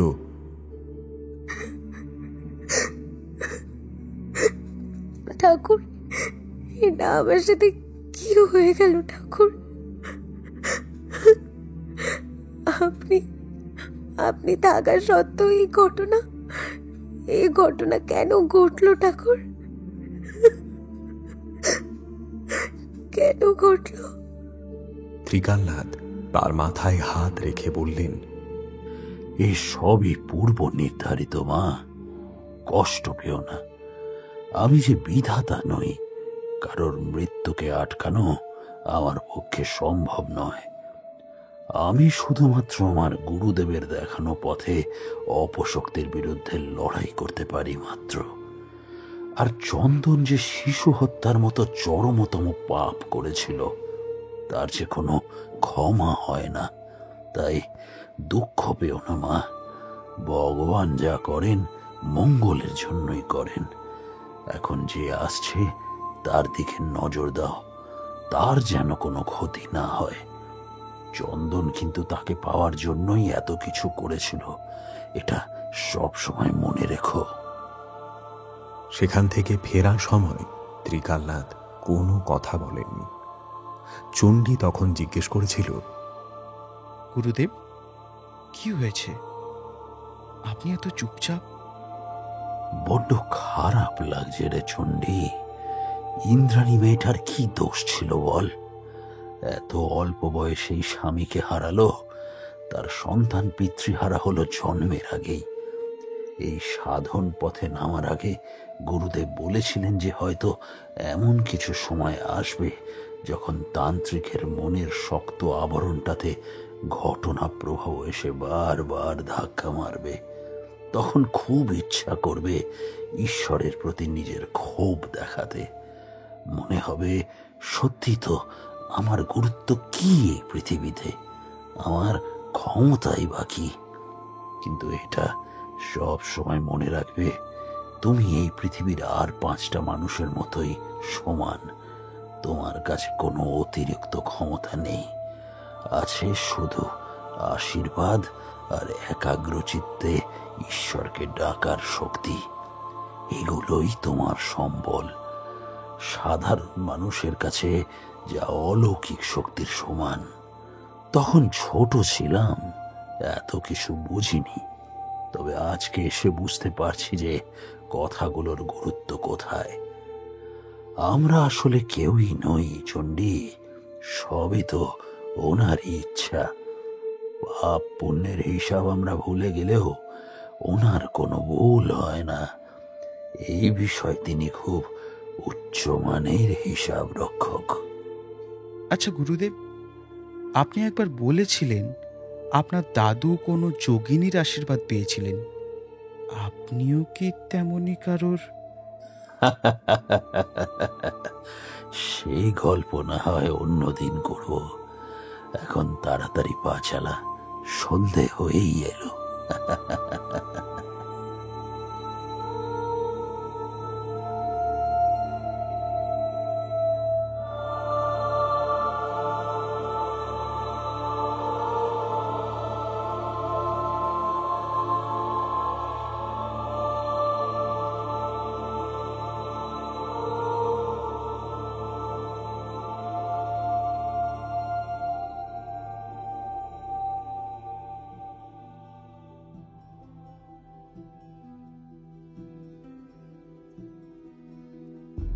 শুনলেন সৌম্য মুখার্জির কলমে ত্রিকালনাথ তান্ত্রিকের গল্প, ত্রিকালনাথ তান্ত্রিক ও পাতাল পিশাচ। কেমন লাগলো গল্পটি কমেন্টে লিখে জানাতে ভুলবেন না। আজকের গল্প পাঠে এনামুল, ইন্দ্রাণীর চরিত্রে রিমঝিম, চন্দনের চরিত্রে আকাশ, মিঠু জেঠিমা চরিত্রে দিতিপ্রিয়া, চন্দ্রিমার চরিত্রে বর্ণিশা, ত্রিকালনাথ তান্ত্রিকের চরিত্রে ইন্দ্রনীল ভাদুড়ী, চণ্ডী, আদিশঙ্কর ও গল্পের সূত্রধার আমি সায়ন। শব্দ সংযোজন Biswadip, sound design Sabarna, scripting Bipradip, poster design Soumyadip. আমরা খুব তাড়াতাড়ি হাজির হচ্ছি নতুন একটি গল্প নিয়ে। ততদিন be eco friendly, listen to eco friendly.